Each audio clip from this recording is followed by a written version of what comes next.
Hello and welcome to On The Esky. On today's show, we're going to get stuck into looking at the NRL and AFL, this round of football coming up, and that includes State of Origin. Then cricket's back. So there's some cricket news and Test cricket. So we'll talk about the England versus New Zealand test that is currently underway. Then we'll go international with the big American sports, looking at what's happening in the playoffs, and then a little bit of NFL news. And we'll finish up with a final round of usual fighting, mix of boxing, golf and soccer news to round us all off. On my left, I got Pepe and Monks as usual. On my right, I have Macca. How you boys all been doing this week? Not too bad. Yeah, not too bad. Not too bad. Dogs had a loss last weekend against the D's. Flat Mac down there. I'm always a bit more quieter on the Esky, a bit more seldom. It doesn't happen often, but how much do your missus give to you? We watched the second half in separate rooms, so I'll give you that. We don't have to go into it too much, but we managed to patch things up over the weekend. But it's something about the clap. Hits the ears the wrong way when you miss those clapping against your team. Yeah. Especially when she's standing over here getting stuck in clapping at the same time. And they kicked a goal in the first 15 seconds and then they were just in front the whole time. Yeah. It's a shame for her that the game didn't count because there were no fans. So real shame. That's how it works. Real shame, actually. But other than that, great week for mine. What about you boys down the end here? Yeah, well, Dragons Broncos live as we speak. So I was just saying to the boys before we went on the air, first time that the Dragons have played in front of my eyes while we're trying to record an episode. So there might be a few profanities thrown out just here and there, but they've got Brisbane. They're short. Should win. But we'll jump into the NRL in a minute. Yep. Monks, got anything you want to add before I move into Shout a Beer? Nah, busy week. Good to get into some sport. Let's do it. Beautiful. Sounds great. So Shout a Beer time. Segment back after Patel last week's question on American sports. Shout out to Ricken. Who wants to start? Macca, do you want to go first? Yeah, we don't do enough baseball chat on the Esky, much to my chagrin. So I'll shout out Zach Plesac of the Cleveland Indians. He's a pitcher. This one's not a positive one for poor Zach. He's desperate for a beer. Had a bit of a rough outing. Got slapped around a bit, went to the change rooms, was really pissed off, was ripping his shirt off. I think it was a bit of Hulk Hogan style. And as he's ripping his shirt off, he actually broke his thumb. So, so pretty on his pitching hand as well. So not only did he get slapped, but he's been going to be on the injury list for 2 or 3 months or something. He tore some ligaments as well in his thumb. So who's making the shirts? Well, I mean, God, that's just a stink. I don't know what you say to the coach. The next day, we go, I can't pitch. Sorry, I had a little hissy fit. So yeah. I'm going to miss a couple months. You're going to need to ice that hand, Zach, so have a cold beer on courtesy of me on the Esky. He didn't go the Tommy Turbo, I slipped in the shower. Wasn't racing blokes down the promenade. If there was something more embarrassing than taking your shirt off, then it must be bad. So shout out to Zach. Please, Zach. Monks? Yeah, talking about icing injury with a nice cold one, my shout a beer for this week is LeBron James. Although it might have to be an IOU, he may have got a head start on me, leaving Game 5. Was it Game 5? Yes. Yeah, leaving Game 5 Today? 5 minutes early. So it seems like it's a little bit of a reoccurring niggle in his ankle. But yeah, leaving. Were they down by 30 by that point? Yeah, as well? blowout loss. Exactly. You know, the hot water in Phoenix runs out pretty quickly. I don't mind. You know, he gets right away. I wanted to get in there nice and quick. I don't blame him. He's the GOAT. He's earned the right to do whatever the fuck he wants. So if he wants to leave the game early when they get in Spain because he's the only one who can fucking shoot a ball, then he has every right to leave as far as I'm concerned. How do you really feel about that? Just an unbiased opinion for mine. From the Lakers fan on the end of the table. Peps, who's your shout a beer for? I'm going to shout a beer out to former Dragon Tyson Frizzell. We just talk about it every week, the dreaded syndesmosis. Did it last week against Manly in the last 10 minutes, I think. Was probably a shoe-in to play Origin as an edge back rower. Going to miss 2 months. Obviously doesn't play at the Dragons anymore, but got a big soft spot for Tyson. So hopefully he's sitting back and allowed to have a beer or two in his recovery. And watch the Knights win a few games. Surprised Manly last week. We'll get stuck into that. Get to that. Yeah, a little bit Dragons later. go over. Mine, I wanted to shout a beer to Craig Bellamy. He said during actually, I think it was today, he came out and he announced he's going to be a part of the Big Freeze, which is a charity that's about fighting MND, which is motor neurons disease. So a big shout out to Craig Belling to be a part of that. And of course, all the others that get a part of this charity to help out raising money for that cause.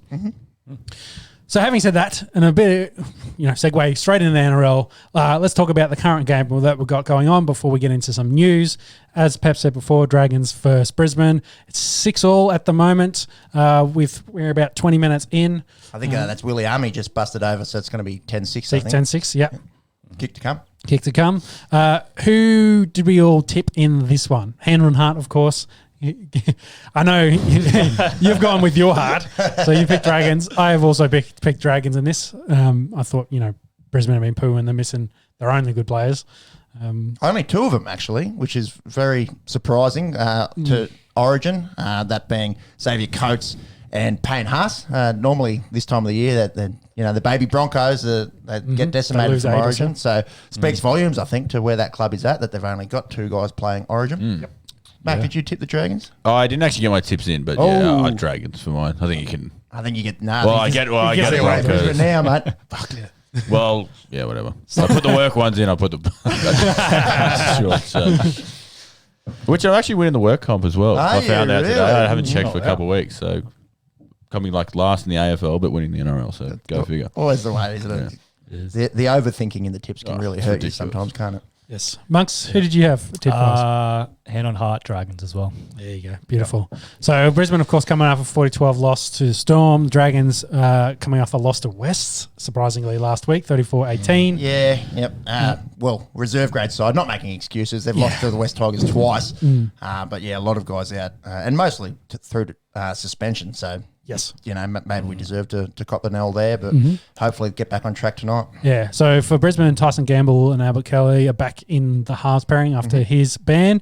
But I think the big news is Jack de Belin is on the bench. He hasn't come on yet. I assume he probably only plays 30 in the second half. Maybe. Tops 30 minutes. Yeah, he had his first game last week against West Magpies in the New South Wales Cup. I think he played 40 in that as well. Yeah, that's right. 20 That's each right. half. When he's at his best, he's an Origin player, but bloke hasn't played for 2.5 years. He's been training, but there's only one thing that gets him match fit, and that's matches. So wouldn't expect him to play any more than 20-30 minutes here, but big for him. Definitely. Monks, can you go to the news? So just update, it's 12-6. Ben Hunt's just kicked a 40-20, so they're in range to probably get some more points here. Let's go. But I think the big story over the weekend and leading into this week was all about the players' revolt. Peter V'landys, the players want him gone, essentially, summarise it. It's been on every major rugby league sports show, and they've all been talking about the media guys kind of coming out defending V'landys. Some of the former players kind of taking the player side. It's a bit back and forth.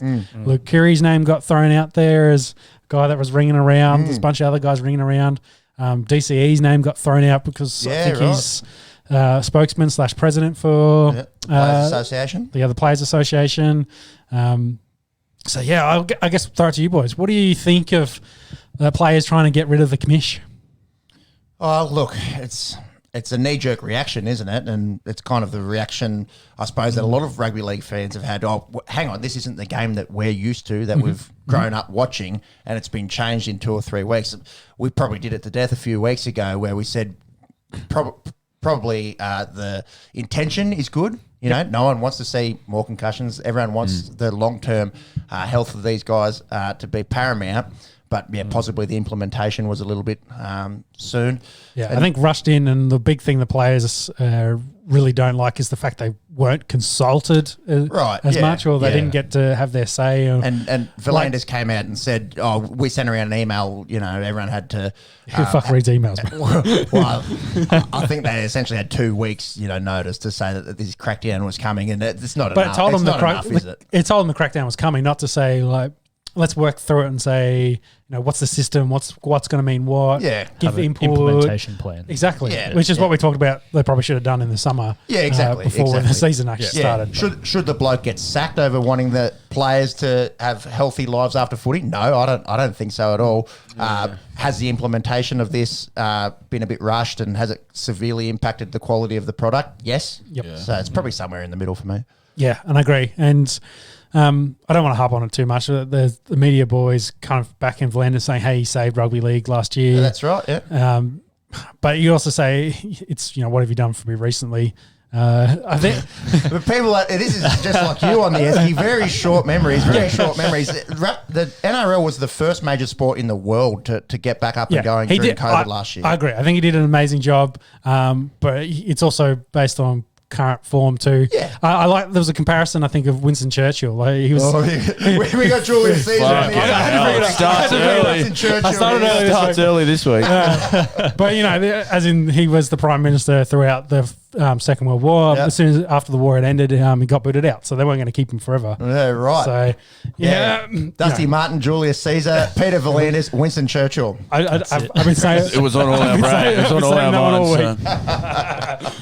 but Do you honestly think the players would strike? Do you ever think it would get to a point where players would strike? No, I don't. Not over this. I don't think so. Not So, over this. If Atlantis came out and said you're only getting 10% of the revenue for pay, and so we're cutting your pay by 50, they're going to process. That's what they would. The way the game's played, whatever, they'll adjust. I think it's like we said, the pendulum swung really far, and now the players are overreacting, which is going to bring it'll just slowly tip back to the middle. Yeah, eventually. I think it's a great way for them to get their voice out now, so they get ahead of whatever the next thing is the V'landers wants to bring in, essentially, or the commission, the board. Yeah, of directors wants to bring in is like, hey, if you want to bring in new rule changes, at least ask us first next time. That's kind of what I get. I think this is getting out. Yeah. Like, they want to. I can't remember who said it, but one of them was saying, trying to make the Players Association legitimate, essentially. Like, there's got to be able to do something and fight for it. So, fight for the players and represent the players, because they really didn't have a seat at the table in this regard for any of the rule changes from last year to this year. Sorry, Monks, I'll get you in, but it's not. People also think it's V'landys up in a tower, Lord Farquaad style, saying this is right, this is wrong. Yeah. There's a board of people that do this. It's not just one man just moving chess pieces around. So he's going to be the face for the good stuff. He's going to be the face for the bad stuff. Yep. So I mean, all I can say, as commissioner, if he isn't pissing off the players, if he isn't pissing off the public, he's probably not doing his job right. Yeah, that's right. They never tend to be too popular, do they? Heads. Yeah, you don't. Who'd want that job? Yeah, Exactly. So I think the I'll other have it. it pays well. So. I'll do it for a couple of years. You can have it next week and we'll all be here. Oh, Joseph, he's forgotten where he's coming from. Idiot, yeah. He's lost touch with the people. We've got tabs on him on the Esky. Well, I think the other thing is the players have been used to the last 25 years of bloody not wear whistles, but the useless guys running the league. Todd Greenberg and David Gallup, they were there and they did the job, but they weren't controversial trying to push the game ahead. Yeah, that is true. So they've come up with, not the Donald Trump of guys, but throwing them in, but someone else is going to push the agenda, trying to push for improvement of the sport versus trying to make sure the dollar signs are just ticking over. That's and right. Yeah. The books are all match up and the league's not going to fold. So it's a different guy than what they're used to. For sure. definitely. A bit of sad news from the week in rugby league. Steve Mortimer, former Canterbury great, revealed that he's got dementia. He's only 64. Turvey, out of Turvey Park, Wagga Wagga, played for the Bulldogs between 76 and 88. 272 games, played for New South Wales and for Australia. And this is, I suppose, the other end of the V'landers crackdown, and Turvey was saying the truth's got to be told. It's a, we harp on it every week. It is a warrior sport, but, there are consequences that come with it. And, just wanted to get his voice heard, I guess. And, not that it took a side on anything that's been going on, but just put it out there. Exactly, and it's the harsh reality of this game that we love. So. Yeah, and I don't want to be the skeptic. I'll use Gus Gould as the one to be the skeptic. You know, he came out and said, well, my family's got a history of dementia. I might end up being dementia. I don't contribute it directly to the game. So you maybe can't make the connection one-to-one, but... Yeah, from the evidence that seems to be coming out not just this game, from all the context. It's not a far leap to make. Yeah. So, that's why I'm using Gus Gould as the scapegoat, because he's a fuckwit. So we'll keep going. Let's sacrifice him to our God. Very good. Thank you. Since there's no Raiders game this week, the next quick note for Corey Horsburgh, he dislocated his wrist. He's probably out 6 to 12 weeks. That's big for a wrist. Must have, been really quite nasty. It looked like, when it happened, it looked like shoulder, because the whole arm goes limp, essentially. But it ended up being wrist. So, unfortunate for him, he's only just been back in the squad. I think he's only played like 3 or 4 games this year. But he misses out.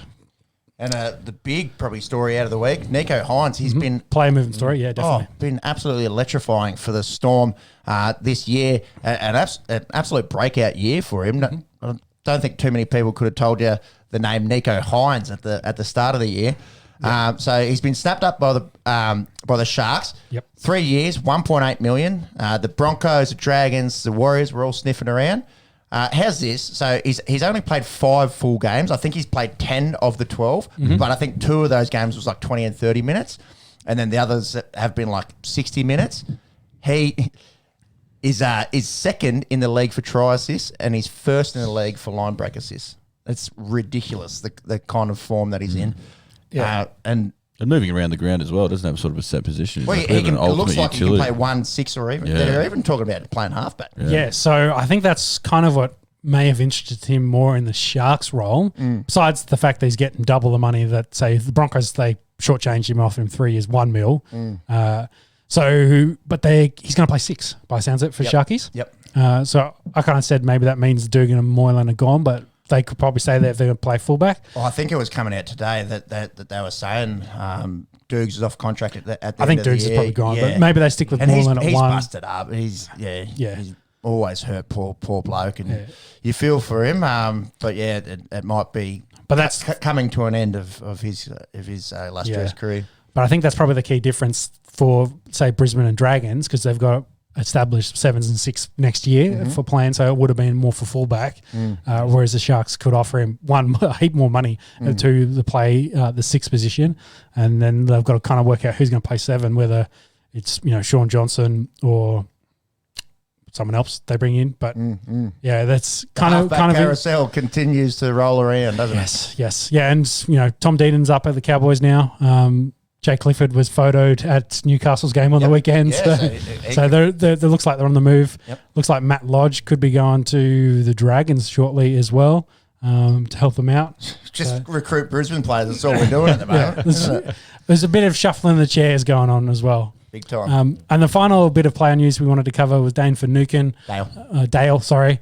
The bigger bomber. Yes, the bigger bomber. Captain for the Storm at the moment. Looks like they can't fit him in next year. So the Sharks also have been sniffing around him, so he may end up joining Nico Hines in Cronulla. Lots of turnover at the Sharks, obviously, with Morris out. Turnovers. So. If they get them, who knows? And we'll get into how they went last week a little bit later. Broncos go over again. So Broncos have scored again Leaky. To make it, probably kick to come will be 18-12. Interesting enough, I'm not sure which Dragon bloke went off, but he went off for a HIA, and Jack DeBellin is in the game. Holy dooly. Yeah, so he came on with 11 to go in the first half, and he may have leaked this try. I can't tell who's 17. He's 17. Oh, yep. Yeah, he got wrong-footed, so there you go. Welcome back to first grade, Jack. State of Origin. Yeah, let's get stuck into some State of Origin. It's time for the... what are you going to say? I'm sneakily happy over here. Let's start off with, where is game 1 being played? Townsville, and you should be sneakily happy because it's a fucking huge advantage. But we're not going to bitch about it. No. The NRL has been introducing the one in Queensland, one in New South Wales, one neutral venue kind of thing. For a long time, it was played 2 in one year, 2 in one state, 1 in the other, and then they alternate year on year. So it's it's not like it's brand new concept. That's right. And we're talking about Canberra getting thrown into the mix, and you'd think that's advantage New South Wales. But Yeah. although there is one thing down here, there's a lot of people down here. I actually live in Canberra. I can go for Queensland, even though I have no family connection. I'm not talking. I was going to say, you shots at me over here? No shots at you, but there are a few people that get around the nation's Shout out capital. Ben Simo. Yeah. Simo, he's a big one of those. You got to have. It's got to be like direct family connection, and in your defence, you're allowed to go for them. Thoughts on the teams? Any surprises? Anything that we liked? Yeah, well, let's finish on the point on Townsville. So Townsville being an excellent brand new stadium, so it kind of makes sense. Oh, definitely. Queensland government threw shitloads of money at the rugby league to pull that off, so they're not going to say no to that. Of course, massive advantage for Queensland. I think the win percentage is like 64 to 33% Queensland's way, of course, in Queensland. The game sold out in 2 minutes. So they're actually putting in cool. They're putting in more seats to hopefully sell more. Right. Some temporary seats for What is it, about 28,000, 30,000? Yeah, I'd say so. And they probably try to push it over 30,000. Yep. But I don't see there being very many New South Welshmen deep in heartland Queensland. No, they're far behind enemy borders there. Yeah. The only thing I can think of is people going up for a holiday and make a week out of it or something. But Yeah, but it's a brand new stadium. They want to flex that the NRL has built this for this town. Yeah, you deserve. I mean, ideally they don't have it there. You have it at the MCG with, 60,000 more people there. That's right. Or Perth, I'd Optus, and you have 80. So. And I think we were saying off air, the only true neutral grounds outside of Melbourne would be Adelaide or Perth. Realistic, you could have it at Alice Springs if you wanted, but you're not going to get a lot of love there. So if you're not going to have it there, like we said, you may get a couple of Queensland supporters in Canberra, but it's surrounded by New South Wales. You can get people travelling here. You're not going to get people travelling all the way to the north of Australia. That's right. But whatever, it is what it is. It's COVID times. It's freaky. I think New South Wales going in as favourites if it was at a neutral ground. So I don't know how much that Townsville. I don't know if you put a number on that. They're still favourites up there apparently, and I think we'll get to that in a second. Yes. The teams, nothing too surprising. No, and I think we were pretty bang on with what we were saying last week. Very close. With what we thought. Yep. Barring, of course, late minutes, suspensions and injuries for guys that would have been in the squad. Yep. Dragons just scored again, so it's probably going to be 18 all to continue on. Bet the over. Yeah. Close here. Yeah, definitely. With 5 minutes to go in the first. So I think the big news to start, let's tackle Queensland because they were the one, I think, with the most injury concerns coming into the squad. Kalen Ponga has already been ruled out. That's a big out. That's a big out. It sounded like he didn't even want to get picked for game one, stay in Newcastle so he can rehab his foot that he's got at the moment. A groin? Yes, that and it's that both, and foot. Yeah, so I think he's having some issues, but they brought him into camp and sent him back. Looks like Holmes is going to play fullback, and then Kyle Felt will be on the wing. I originally thought, why would you not play, say, Holmes on the wing and then AJ Brimson in a fullback? But then I remembered, I think we talked last year about specialists playing in their specialised position. And in this case, Holmes plays fullback and Felt plays wing. So you're playing them in the position their natural spots. So I guess I'm not too worried about. Brimson looks like he's going to be 14, but he... also got some injury cloud. So there's also been the talk about maybe Ben Hunt gets flown up there after this game to come in and fill in for him. If he can't go... Still, Thursday night, 6-day turnaround. He's got 6 day turnaround. Yeah. So it's not too bad for him. But then you got to think about how's Harry Grant going to play. He's going to play 9. They had Reid... Reid Marnie. Sorry, just had a mind blank. It's hard because it's not... You actually had it right the way that you should say it last week with Mahoney. Yeah. But it's Marnie. Reid Marnie. But they've sent him home, supposedly. And I think there was conflicting reports on this because I saw some people said he was still in camp. Some people said they sent him home. I wonder if it's a bit of smoke. Yeah, I don't know. Because when do the Eagles play Saturday or Sunday? So whether he... Sunday they play. Yeah, because I'm not sure if he's been named in that squad as yet. The other big thing around that is Harry Grant hasn't been playing 80 minutes for Melbourne. So what do they do there? Yeah, exactly. So that's why they're thinking... Is he going to play 80 minutes or is he going to have a breather and someone else is going to play 9 for a little bit? Like a not specialist 9? Yeah, like he'll go into this... Harry Grant played second row for Queensland a little bit, so where he goes into the into the second row and you bring on someone to play, but they don't hook it. have another hooker. Can Brimson, fill a role for 10 minutes? I don't know. It's very different than what he's been asked to do. But Yeah, exactly. Essentially, with Marnie going home, they've said, Harry, you got to play 80 minutes. You'd think. Yeah. And So Reid Marnie is in the lineup against the Knights this week. so, they've sent him So he's back. cool. Shame Shame for the young fella. I thought he's been really good for Parramatta. And you shooed me a few a few weeks ago, and I was saying he's a smoky for Origin, and he will play Origin one day. That is for sure. it's a bit like the Sean Abbott in the Australian cricket team. He better off just go back and play on the weekend, or he better being around the club for the week. That's right, and getting around the team. I don't know. They probably thought you're better off getting another game and go improve, do this and that, and you'll be a step closer. Yeah, it wouldn't surprise me if Brad Arthur's asked if you're not playing him, you send him back because he's our 9. We'd love to have him in the squad. Yeah, and like I said, in good form. So, Do you reckon NRL coaches have that much clout to? Oh, they definitely talk to each other. So he'd ring up Paul Green and be like, are you going to use him? And if Paul goes, no, we're not going to use him, it's like, well, can you, instead of keeping him in camp for a couple of days, can you send him back so you can get a game on the weekend? Yeah. It's not out of the realm of possibility. Not out of the realm of possibility, yeah.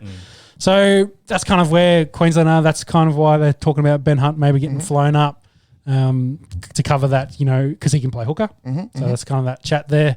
But otherwise, the team, I'm pretty happy, pretty confident.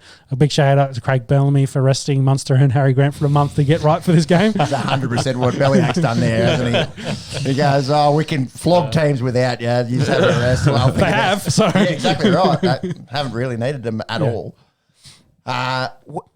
Where do you think the strengths are for New South Wales and for Queensland? I'll start. I think Queensland's got an... Did you want to run through New South Wales squad first? Was there anything... Nothing too surprising. I suppose that maybe the biggest surprise was just outside of the squad with Appy Coruscant and Campbell Graham being named 18 and 19. They did go with a lot of Panthers. 6 or 5? I think 6 in the squad. 2, 3. I think I wrote it down somewhere, didn't I? 4. Cleary. Liam Martin, that'd be 5. That's 5, and then Coruscant 6. Yeah, there you go. Yeah. So, I think at the start of last year's State of Origin, New South Wales had 1 Panther in Cleary, and Capewell obviously playing for Queensland. So they didn't go on their huge run until towards the end of the year as well. That is true. That is true. But they've rewarded form. Guys like To'o, who leads the league in run meters by about 400 meters, leads the post contact meters. Like, he's just been playing. Yep. Like, you couldn't not pick him. No, he's been excellent on his form, and then like a young guy like Liam Martin who works really hard. Probably a little bit surprising for mine, but good. They're rewarding form, and you love to see it. I think as a Dragons fan, maybe a little bit surprising to see Tarek Sims going in there. Yeah, I think that might have been forced kind of in there. Of course it's forced with no look. Cordner hasn't played all year because of his head knocks. Frizzell out, Crichton out, Radley out. So that's probably how Tarek gets the gig there. I'll tell you what though, and a lot of people like to shit on Tarek. He is built for Origin. Like, he's one of those like aggressive, hard-bodied, hard-nosed players. And maybe I've got my red and white glasses on, but very, very happy to see him in the back row there. I think that's going to be a really big challenge there. Mentioned all those guys that are unavailable for the Blues. That back row there with Kafusi, Fafita, Jairo, and like Big Tino might roll through the edge, might play through the middle. That's some formidable players there. Yeah, they've got a good pack. I think the strength for Queensland's probably in the pack, and the strength for New South Wales is in the backs. Yeah. And the back line. And we talk about playing guys out of position. 3 fullbacks. So. Yeah, 3 fullbacks in that side with Teddy, Latrell and Tommy Turbo. Latrell... good problem to have, though. Yeah, and Latrell was a centre. Latrell's played a lot of centre. Yeah, that's right. He's moved. And Tommy Turbo, the way he's playing, mate, you fucking play him from front row. He'll be the way he's been going, he'll be fine. Can't wait. Definitely. And a short turnaround between Origins. It was like the Masters, with COVID, the short turnaround between it. So how good. Yeah. They should do it twice a year. What did you think of the Penrith boy getting picked at 6? Luai, we all had him in our teams, been playing lights out. They went Jack Whiten as a 14. The way the Raiders have been playing, I think that's fair. I think Jack's again. We talk about built for Origin, bigger body, can attack the line. Yeah, he can play anywhere but prop, as we said. Yep. Or you could give him a go, but he and Luai leads the NRL with 14 try assists. He's absolutely killing it. They obviously wanted to keep that Panther connection there with Cleary. Love to see it. Love to see it. And I think I think after the 8 in a row got broken, they went with Hodkinson and Mitch Pearce. I think we're both playing at close. No, it was a Canterbury pair. Can you look up 2014 State of Origin sides? It was Trent and Adam Reynolds. Yeah. Reynolds. That's who it was. Who were playing their club footy together, and broke it. So I like it. I like that. It sets him up for success as well. Like, obviously he's going to have a good back line. It's like we say with Sam Walker. It's Origin. You're going to have great backs around you, but now you have your halves partner with you who you play day in, day out. You know, it's only going to set you up for success. And he doesn't have to do as much. You've got Tedesco in there as well to get his hands on the ball as much as he can. So he'll be asked to do heaps. So I think, So I guess that's the question. Do you reckon that's going to their form at Penrith's going to translate into Origin? Do you think they're big match players? Oh, bloody oath. The big thing around them is they haven't won the grand final last year, but fuck me. Well, they went fucking close. They went very close. And it was the first 20 minutes that fucked them. Killed them. After that, they were they had a better team. Yeah, playing against the GOAT. So, I'm confident as a Blues fan. It's as we said, that first game going to Townsville is a massive advantage to Queensland, but I still think on paper the Blues got a slight edge. Yeah, Marcus, do you want to get us some odds? I think it's no point doing tips because there'd be 3 blue and one maroon on the table. We'll be interested to see what happens. Back to 2014, it was Josh Reynolds and Trent Hodkinson, the Canterbury pairing that broke the 8 in a row. No, DCE lost that series, but we'll keep going. Was in Las Vegas when that series was going on. Great place to watch a game of rugby league. Damn Australians. Yeah, had to look far and wide to find that game televised, but we found it at some seedy bar far out. It was middle of the day. Yeah, it was like early morning, I think. Yeah, right. Yeah. Yes. And I think the Soccer World Cup was on as well at the same time, so it was that straight into the Socceroos. You Australians watching soccer and rugby. Yeah. Gosh, I love Australians. Shout out to USA Soccer Guy on Facebook. Give him a follow. Very funny. So to finish off, Gerald Sutton's going to be the referee for State of Origin. All right. Odds. Did you get some odds, Max? Yeah. So the Blues are favourites at $1.54. Queensland are out at $2.50 at the moment. $2.50 in Queensland. See, I'm confident, but that's too short in Townsville for mine. Like I'm like $1.80 confident. Like slight edge. $2.50 for Queensland. That's good money. Yeah. Well, the line is 4.5. So yeah, could go either way. Could be close. If there's any game that you don't need to bet on, it's State of Origin. I love having this is like speaking for myself. I love having a little trundle. When you watch North Melbourne versus St Kilda or something last week. Get me to watch this game kind of thing. But Origin, mate, you keep your wallet in your back pocket, and I'll be fine. I'll be fired up. Yeah. Okay. I think we'll go into the round of previews. We've talked about Dragons Brisbane. Of course, a short round this week with State of Origin. Most teams are on a bye. There's only 4 games, I think, in total. 4 games total, yep. Yeah, so we covered 1, 3 to go. What's the next game there, Peps? The West Tigers take on the Penrith Panthers tomorrow night, 7:55 at Leichhardt Oval.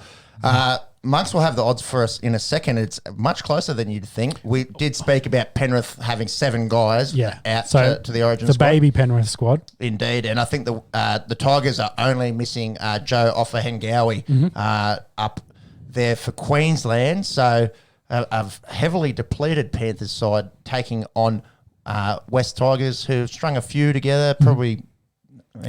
Did they surprise the Dragons last week, or the Dragons just putrid? The Dragons were bad. The Dragons were bad, and look, you're asking the wrong bloke. But again, probably missing 6 or 7 starters. But true. They've lost twice to West Tigers this year, so a little bit of an eye opener for them. And the thing with the Dragons as well, they've actually lost 6 out of the last 7 7 games. So They started hot. Really need to get a win. Yeah, you were talking about them making the 8. Well, you never know. You never know. So do we think back to this game? Yeah, do you think Is West it- West can break the Penrith's undefeated streak at the moment? Monks, can you let us know the odds? It's much closer than you'd imagine, I reckon. Yes. Yeah, so Penrith obviously are favourites at $1.45. Tigers are out at $2.75. Lions 7.5. Yeah. I've tipped Take that line. I've tipped Penrith, but they are depleted. They are depleted. Well, who's in the halves for them? Good They question. said there's 7 Yeah. and 6 aren't playing. Yeah. I'll look that There's up. their wing, lock, hooker. Like it's a bit of a factory Second down row. there. They've got a big talent pool and a lot of depth, and they'll probably it'll uncover that they've got this halfback who's been sitting in 2s. Oh, well, Matt Burton goes to 6, so That's a good and play. Tyrone May hasn't. Hasn't been playing in the start there. Yeah, he's got NRL experience. I think they'll still just be. I think a little bit 7 too strong. points, Look 7.5. at the pack here. You still got James Fisher Harris. You still got Kickow. You still got Eisenhuth, who's coming along really nicely. I think Penrith just get home here, but I think this will be a close game. Yeah, I'm back in Penrith. Oh, that's who I've tipped. Yeah, I back Penrith, but that line's too much to pass up, I reckon. So there might be some juicy value in that one. Marks? Yeah, back Penrith as well. Curse. If there's a week for it. I tell you who's got some depth and can absorb their origin outs. It's Melbourne Storm. They take on Gold Coast 7:30 Saturday night up at Sunshine Coast Stadium. The Storm, 9 games in a row, 13 plus. That is ridiculous. They've been so good. And they've got 5 guys playing origin. So Munster, Kafusi, Welch, Addo-Carr, Harry Grant, all out. I think, Welsh is out though. He's not in the Queensland squad. He's hurt. I think he is, isn't I he? saw him named just Yeah, now. he's named. Yes. He's coming back. He's coming back from an injury, but I think he's meant to be playing. Yeah, okay. Fake fan over here. No, because Tino, I was trying to work out why Tino was a prop and then Jairo was a full lock. And then they had Sua, Offengawi, and I'm sure he got named. he must be the other prop then. Fotuaka. No, Fatawaka was on the bench. So who was the other prop that got named? No, I think you're right. I think Welsh is 8. No, yeah, okay. Welch is He's in the Welch is squad. named. Yeah. Yeah, there you go. Had me second guessing myself. I knew he was hurt. He didn't play last week, and I thought he was still out. But he's going to suit up. Hey, that's a good get. He's second in offloads this year behind Pangai Jr. So there you go. Yeah. Pangai may be right. stiff to miss out on the New South Wales selection. Ooh, yeah. Considering Tarek Skims gets playing in a shit team, so it doesn't help him. Well, hey. I was talking about Pangai. I'm with you. I thought you were talking about Tarek. Same. Back at the Gold Coast, they've actually got 4 guys playing Origin in Fafita, Tino, Fotuaka, and Brimson. How's this, though? The depth of the Melbourne Storm. Without their Origin stars, they still got the Cheese. They still got Asafa Solomona. They still got both Bromwiches. They still got the Bega Bomber, Dale Finucane. Jerome Hughes is back. Justin Olam, Nico Hines. Yeah. They'll be fine in this game, I'd imagine. The big story, I guess, for the Titans is son of Preston, Jaden Campbell, making his debut. A father-son pairing at the Titans. The AFL's been doing this for a long time. What's the go with the NRL? I think the news on this is they're the first father-son pairing for the Titans, of course. So Titans have only been in the comp 20 years, if that. Yeah, right. Yeah, It'll be 20 years.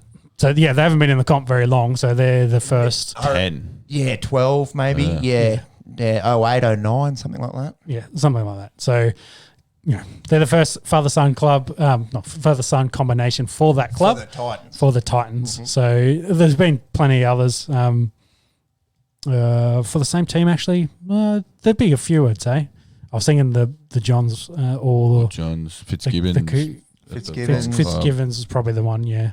Actually, no, the Sattler. That's the classic one. Sattler, yeah. Nathan Cleary and his dad, Siren- Ivan. So Sirenen. yeah. So there's been a few throughout, but for the Titans, that's their first one. You hear about it a lot less. No, AFL, I was just thinking now, AFL, you get one a year pretty Massive, much. But it's huge. it's interesting that it's not so much in the rugby league. Yeah. But they probably talk about it a bit more as well because of the whole draft system, and it helps getting guys to the same club that your father played with. They've got the father-son rule, which is a little bit different to how the NRL does make a big deal of that, unfortunately. But yeah, it'd be easier to have it. That's what I mean. In Yeah, the NRL, yeah. because you can pick where you play. So Yeah. Interesting. It's Yeah, it is. I wouldn't have, yeah. cool how it works in the AFL. Yeah. You just give up a second round. Well, it used to be just you got lucky. Like Gary Ablett was a ninth round pick or whatever it was, pure. But because of the Gary Ablets of the world, it's like a bidding system now. So if you've got a gun like the Dacos, that's going to be the number one pick next year. Yeah. Collingwood get priority to pick him. Yeah. But you have to give up draft picks to get. You can't just get him first pick because he's the first overall pick by a margin. Yes. Yeah. So they have to give up a big group of picks to get him next year. Right. So it's not as simple as just Back in the taking day, him in and giving up your first round pick. and to bulldog this up, they've got Liberatore, Wallace. Yep. Oh god, blanking now. West. Yep. There's 5 on the list. There's 5 there, Zane old man. Cordy. Yeah, And yeah, Luke Darcy's boy is going to get picked next year as well. right. So Yeah. it's pretty crazy. How good's that? Like that. I love it. You I talk reckon about it's- culture. Yeah. That's a fucking great way to build Fucking it. isn't it? oath. Pies are big for it, but yeah, we've got AFL in the middle of the league section. Yes. So let's, Let's finish. That's We're what talking do. about That father is what sons. we do on the Esky. we've got a bit of everything. Yeah, a little We've bit got of a everything. So let's jump into, I think, the last game, isn't it? Newcastle versus Parramatta. It is. Did we? We didn't get tips and odds on Oh, that game. no, I'm they sure went it's to all Gold Coast. Melbourne. Melbourne. And I'm sure Melbourne. the would be- line's probably more interesting than anything in this. Yeah, Melbourne favourites. No Ash Taylor for Gold Coast, for Yeah. what it's worth. Line 12. No, I think he's back. I think. Who cares? Sorry, Ash Taylor is back, so that probably might hurt Gold Coast. more than- Yeah. After a while out with a hip. Give us some assists down the end here. Monkey. Sorry, I thought he was handing Oh, he's handing beers out. Yeah, I was I just thought we were talking talking about the beers. Yes. So, yeah, Storm are very heavy favourites at $1.08. Whew, Gold Coast are that's out real at short. $8. And the line should then be like 20. Close. 22 and a half. Strangely good at this game. What's Melbourne 13 plus? The streak streak? continues. Undertaker at Mania. Yeah, so Melbourne 13 plus is $1.33. Fucking hell. That is short. Yeah. That is short. Very But it's also cash. Cash money. So the line's 22 and a half. Total match points is 49 and a half. So do the maths on that. What did you say the line was? 22 and a half. 22 and a half. Yeah. That is fucked. It's big, isn't it? That's Yeah. very big. I expect them to score 40, so they'd have to do For most of feeders, it. yeah. Yeah. Well, their best players, which is the guys they've all bought recently, are not playing in the squad. So Sounds like a salty Brisbane fan over there. Sunday afternoon, Newcastle Parramatta, 4 o'clock, McDonald Jones Stadium. Newcastle, massive upset last week against Manly, 18-10. Desi Hasler, did we all pick Manly too, by the way? yeah, it was a big time curse. We Big time cursed both That of was- these squads. They were short. Yeah. 9-1 penalty count in favour of the Knights. Desi Hasler wasn't happy about that, and I did mention poor Tyson Frizzell succumbing to the dreaded syndesmosis. Can I mention Benny Turbo as well in this? Came on late in the game and got his head taken off, didn't he? Yeah, played 1 minute and got knocked out. So Poor bloke. yeah, I think Des mismanaged his usage in this game a little bit because he could have got some more game time than a minute. Yeah. But yeah, send him out there, get his head knocked off, and yeah, he might miss a couple of games. They better remember or not remember. Not to remember. Joseph, you did put the fraudulent tag on Parramatta a few weeks ago, and it seems like that might One have. and two since that moment. Yeah. Like we said, they hadn't really beaten anyone. Other than They Melbourne. beat Storm early, But then banged up Roosters, and the rest, you probably should be beating those teams. Yeah. And then all of a sudden they've gone up, like Manly again, since Turbo came back, they're a completely different team. And they just, have gone back. So they need to sort of right the ship a little bit. But again, it's going to be hard. Although they don't have a lot. Do they have any Origin players? They would. Well, Gutherson didn't get picked. Nothing's going to get picked. Junior Paulo is Paulo's one. on Paulo the bench. And and Marnie went back into the squad. So, I mean, if Campbell Gillard. they No, get didn't it, get he picked. didn't get picked. So they're probably a team One. that Yeah. they're a team that benefits Paulo. more than anyone, really. See, I hadn't thought of that. Then I We think were talking about Fergo earlier today in the group chat about how Yeah, there was shout that he's as his numbers not that he there. had He's he's had the most error. Well, he's third in errors for the year, but I he's think that's seventh. what's hurting him. Yeah, seventh in run meters, which is his strong suit, running the ball back. Yeah, 6 tries, which is more than he had at this point in the season than he did He last. went 0, didn't he? At this point last year. Yeah, But was playing Origin and was one of the form wingers in the comp only a few years ago, and apparently he's been dropped from this game. So he's off contract at the end of the year. Be interesting to see what happens there. Dylan Brown is back after that 3-game suspension for. Yeah, they got Yeah. they're They should win this. They should win. Drew Hutchinson, of course, was the one on the receiving end of those rib injuries, and I think he's actually had a few other issues with his lungs since then too. But punctured his lung. Yeah, but he further issues. So he's not back at all. So that 3-game suspension probably warranted, if not more. Yeah, we're wishing him all the best with that.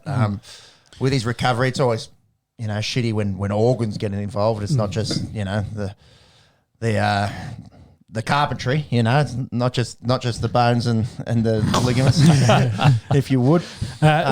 So Newcastle on the flip side, they're only missing Frasel, Pearce, and Ponga, I think, from this one. Only. Well, that's some of their best players, but they've still got literally their 3 best players. Actually, no, Safidi would be. Safidi's playing Origin. Yeah. So, but they should have Clemmer and the others there. No, Clemmer's out as well. Clemmer's Clemmer hurt. Clemmer. Yeah. I'll have to find that one out. They've got no halves.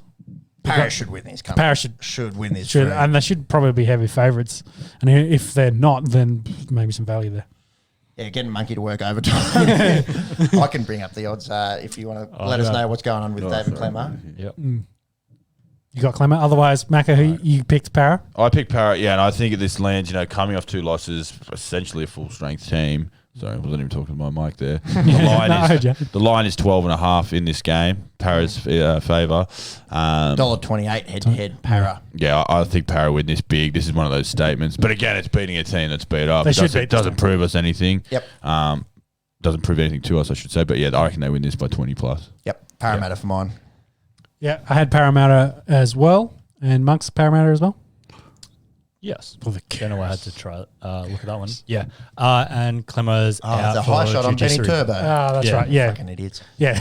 We were just talking about it. Took his head off. So, yes, he's suspended and will miss a couple of games. Gone full circle. Yes, before we jump into the AFL, we'll finish off the NRL. The Dragons are actually in front in this game. They must have scored too late. 24-18 at halftime. They're just about to kick off for the second half, and we'll give updates when we get closer to the end of that game. AFL, boys. Let's do it. Let's start off with the sadness that is Melbourne lockdown.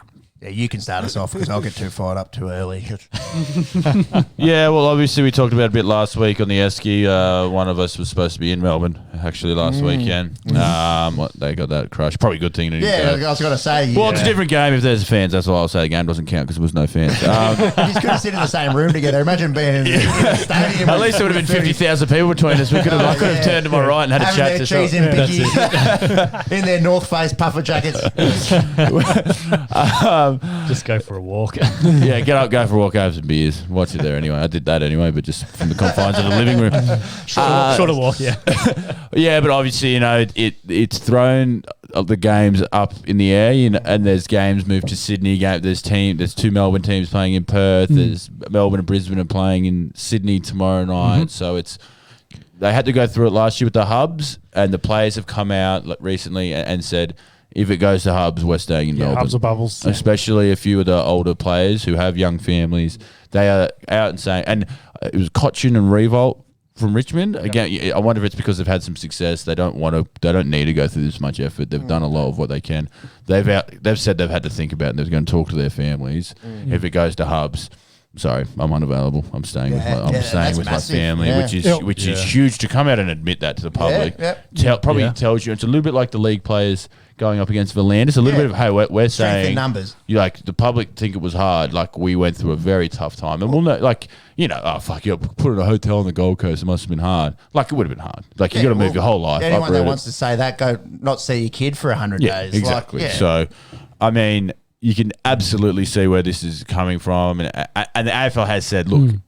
Don't worry, hubs are like worst case scenarios type thing. Well, worst case scenario is no games, but if we have to go to hubs, it's getting a lot worse. There's 3 active cases at the moment. I think there was 5, but 2 were false positives. So it won't go to, as long as Melbourne keep their head on and they just, make the right decisions, it's not going to. I think that was the concern, Macca, was if they're still getting numbers, which low numbers, of course, but they're still getting numbers. It looks like they'll probably extend the lockdown by a further week, which I think was confirmed today, actually. If it gets confirmed any further, I think the AFL was a little bit worried that they may have to postpone the season for a couple of weeks until things got sorted for this reason, because players, don't want to go out of Melbourne. They don't want to have to, spend 3 months, say, in Brisbane and in Sydney or Perth to play the rest of the season. They've had 100%. Enough of that. But then, of course, New Zealand Warriors haven't played in New Zealand since 2019. Yeah, so exactly. And those boys tell them they need a dick. And they say, oh, well, you were all well paid. They're well played. Just shut up and play sport. Everyone's taken pay cuts as well. So on top of everything, like the clubs have been hit by this. So it's a lot bigger. And if you can actually appreciate what the players are doing, it's a bit like we'll get into the NBA about dickheads throwing shit on the court. These people don't have to do this. They're privileged to be able to do it, but there's nothing making them do it. So, I mean, that is obviously worst case scenario. But it hurts for stuff like Dreamtime at the G coming up, which, is luckily moved to Optus, which is good. That's going to be a packed stadium. We'll get into that a bit later. Yeah. The big one is the Big Freeze. I think you got there, Sean. Such a great cause. This is the 7th season, I think. Yep, I think they had a break from it last year. They didn't actually do it last year. This is Big Freeze 7. Raises so much money on the Queen's birthday. Melbourne have been a basket case for how long? Now they're the pick of the competition, and Collingwood are the basket case. It would have been a great chance for Melbourne supporters to show off. Yeah. And, get 80,000 at the G, you raise a heap of money, heap of awareness. It's not going to be at the G. I think they're pretty confident. Adelaide might open up the borders, pick and choose when they open up the borders. But again, we can get into that a bit later. Yeah, we will. But again, if you can get 50,000 at Adelaide Oval there for the good cause, and then play some good footy on top of it, because that is something bigger than sports, and that's something that the AFL is pretty good at highlighting. But it just fucking sucks. Like we did it. It is the OTE curse. But look. Yeah, is what it is. Unfortunately, how bad did games suck last week without crowds? It's the worst. I completely forgot about it. I remember how bad it is, don't you? I remember last year that Essendon Carlton, the Richmond Carlton game, the first game of the season, and it was like a training run. Like it was eerie. You could hear them calling for it. The whistles were the loudest thing. And then even we turned the volume all the way down on Friday night, which probably didn't help our domestic that we were having. But just play some music in the background just to calm. But it's fucking awful. It's fucking awful. So played it. Go to Sydney, play games there. But again, you're asking a lot of the players. Hopefully it's only a couple-week thing. Fingers crossed. Yeah, absolutely. Fingers crossed. Do we want to talk about Collingwood? I think you have to. Yeah. Big story coming out about their coup for the board and for the leadership, essentially, of the Pies. Yeah. It's pronounced coup. I was wondering if we were going to jump on that one. It's not the chicken coop. Yeah. Siri wants to get involved. Sean, learn how to speak. She can't even understand you. I learned that watching the news back in the day. Fiji, famous for a lot of goose. Shout out to our Fiji listeners. Hope you're stable over there. No coos. No coos. No coos. There's a lot of semantics going on. It's about the board members getting overrun by members. Yep. People getting their say. This is a club that's had a stable leader for the best part of 20 years. With Eddie Maguire, he's gone. And yes, we've talked about the extra stuff that's happened. The racist investigation. Yep. All this shit. And I've said it before. Collingwood is, while they may be the wealthiest in the Premier club, they're the punching bag. Yep. When it's wrong, everything's wrong. Blow this club up. The members want to stand up. It's a bit of shut up, Collingwood members. Like, your team's shit for a season, by the way. I was talking to one of my good mates, shout out Dommy, on the way over. Dominic Carmody, big Pies man. I think this is just a shit season for Collingwood. I don't think they're a shit team. They're just having a bad year. Yeah. I think they'll have a bit of a better. They should be much better. Got a good young players. They've got a few injuries. But, of course, Collingwood fans think, oh, well, the competition's shit and we need a upheaval because we're going shit. Shut up, okay? Just cop it. Your team's bad. Yeah, shut up. There is a power vacuum, void there with Eddie, of course, leaving. So they do have to fill that at some point. And they want it to be someone. They can't have, who's the Adelaide president? We would know. Toshi. You wouldn't know. Port Adelaide's the Crom president, I've got the Crom, Who is leading the Crom? But Mr. Crom. Mr. Crom, Dragons go over in the corner. Let's go. They just binned. So are Collingwood going to be able to have someone who comes in, is just solid and keeps out of the news? They don't know it. If you're someone our age who supports Collingwood, you haven't known that. Yeah. You've known Eddie McGregor. You watch him at 5:30 on Who Wants to Be a Millionaire, and he's also your club president. Yep. So it's obviously a big change. Yeah. But fucking swallow it. Sorry, every club changes president. It happens. You're not going to have one of the most famous people in Australia as your president. So, but it is that arrogance of a Collingwood supporter. Here we go. Yeah, to make this news, essentially. So. Exactly. Yeah, exactly right. Like, I see where you're coming from. You know, and the most similar thing was Richmond a couple of years ago when they had a big board. They had a separate committee come in and want to overrun the whole board, and it got pushed away because shut up. We'll do this. We're running a professional business here, which happens to be a football club. Like the members are what makes a club, and it's great, but just support the footy. Sometimes you get rid of Saddam Hussein, you get ISIS. Hey, Collingwood and ISIS. And you get on me for Winston Churchill. Like, come on. I think that one was more valid. That one's been coming for weeks. I'm glad. Collingwood or ISIS. Similar colours as well, actually. So that's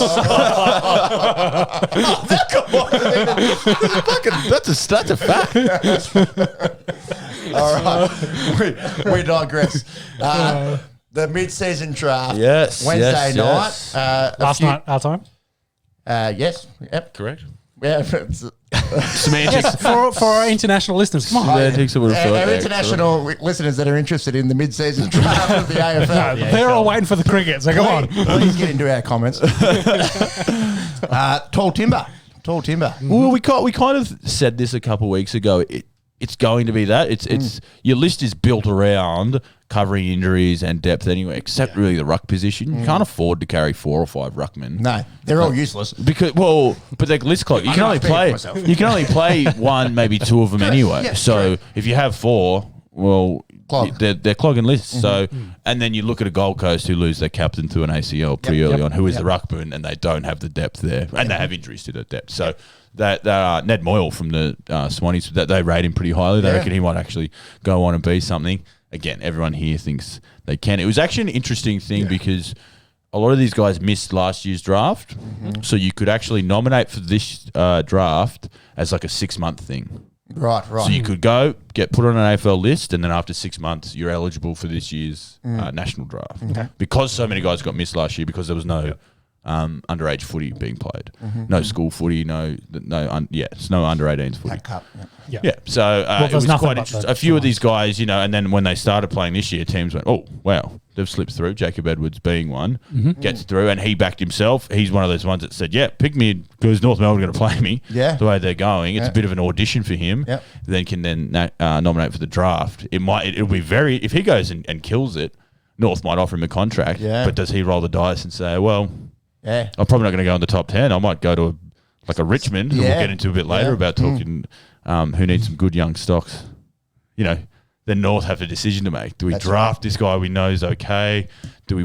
It's an interesting proposition, but there's also the other side. There's a reason these guys aren't on AFL lists. There's a reason they slip through. That is true. This isn't the cream of the crop. But Jacob Edwards, in his defence, 18-year-old, still doing his VCE. He's at school. It's cool. He's at school. Yeah. And you hear about guys like Dustin Fletcher who got dropped at footy training, and the players would drop them home and stuff, and they'd have to stay up late after footy training to do their studies. It's a cool concept. Timmy Watson was 15, 16 playing for Essendon. Unbelievable, isn't it? That's so cool. Like, that's a flex. You're picking up. Oh yeah. You're a 16-year-old kid playing AFL footy. You're getting a lot of attention from wherever you want to take that.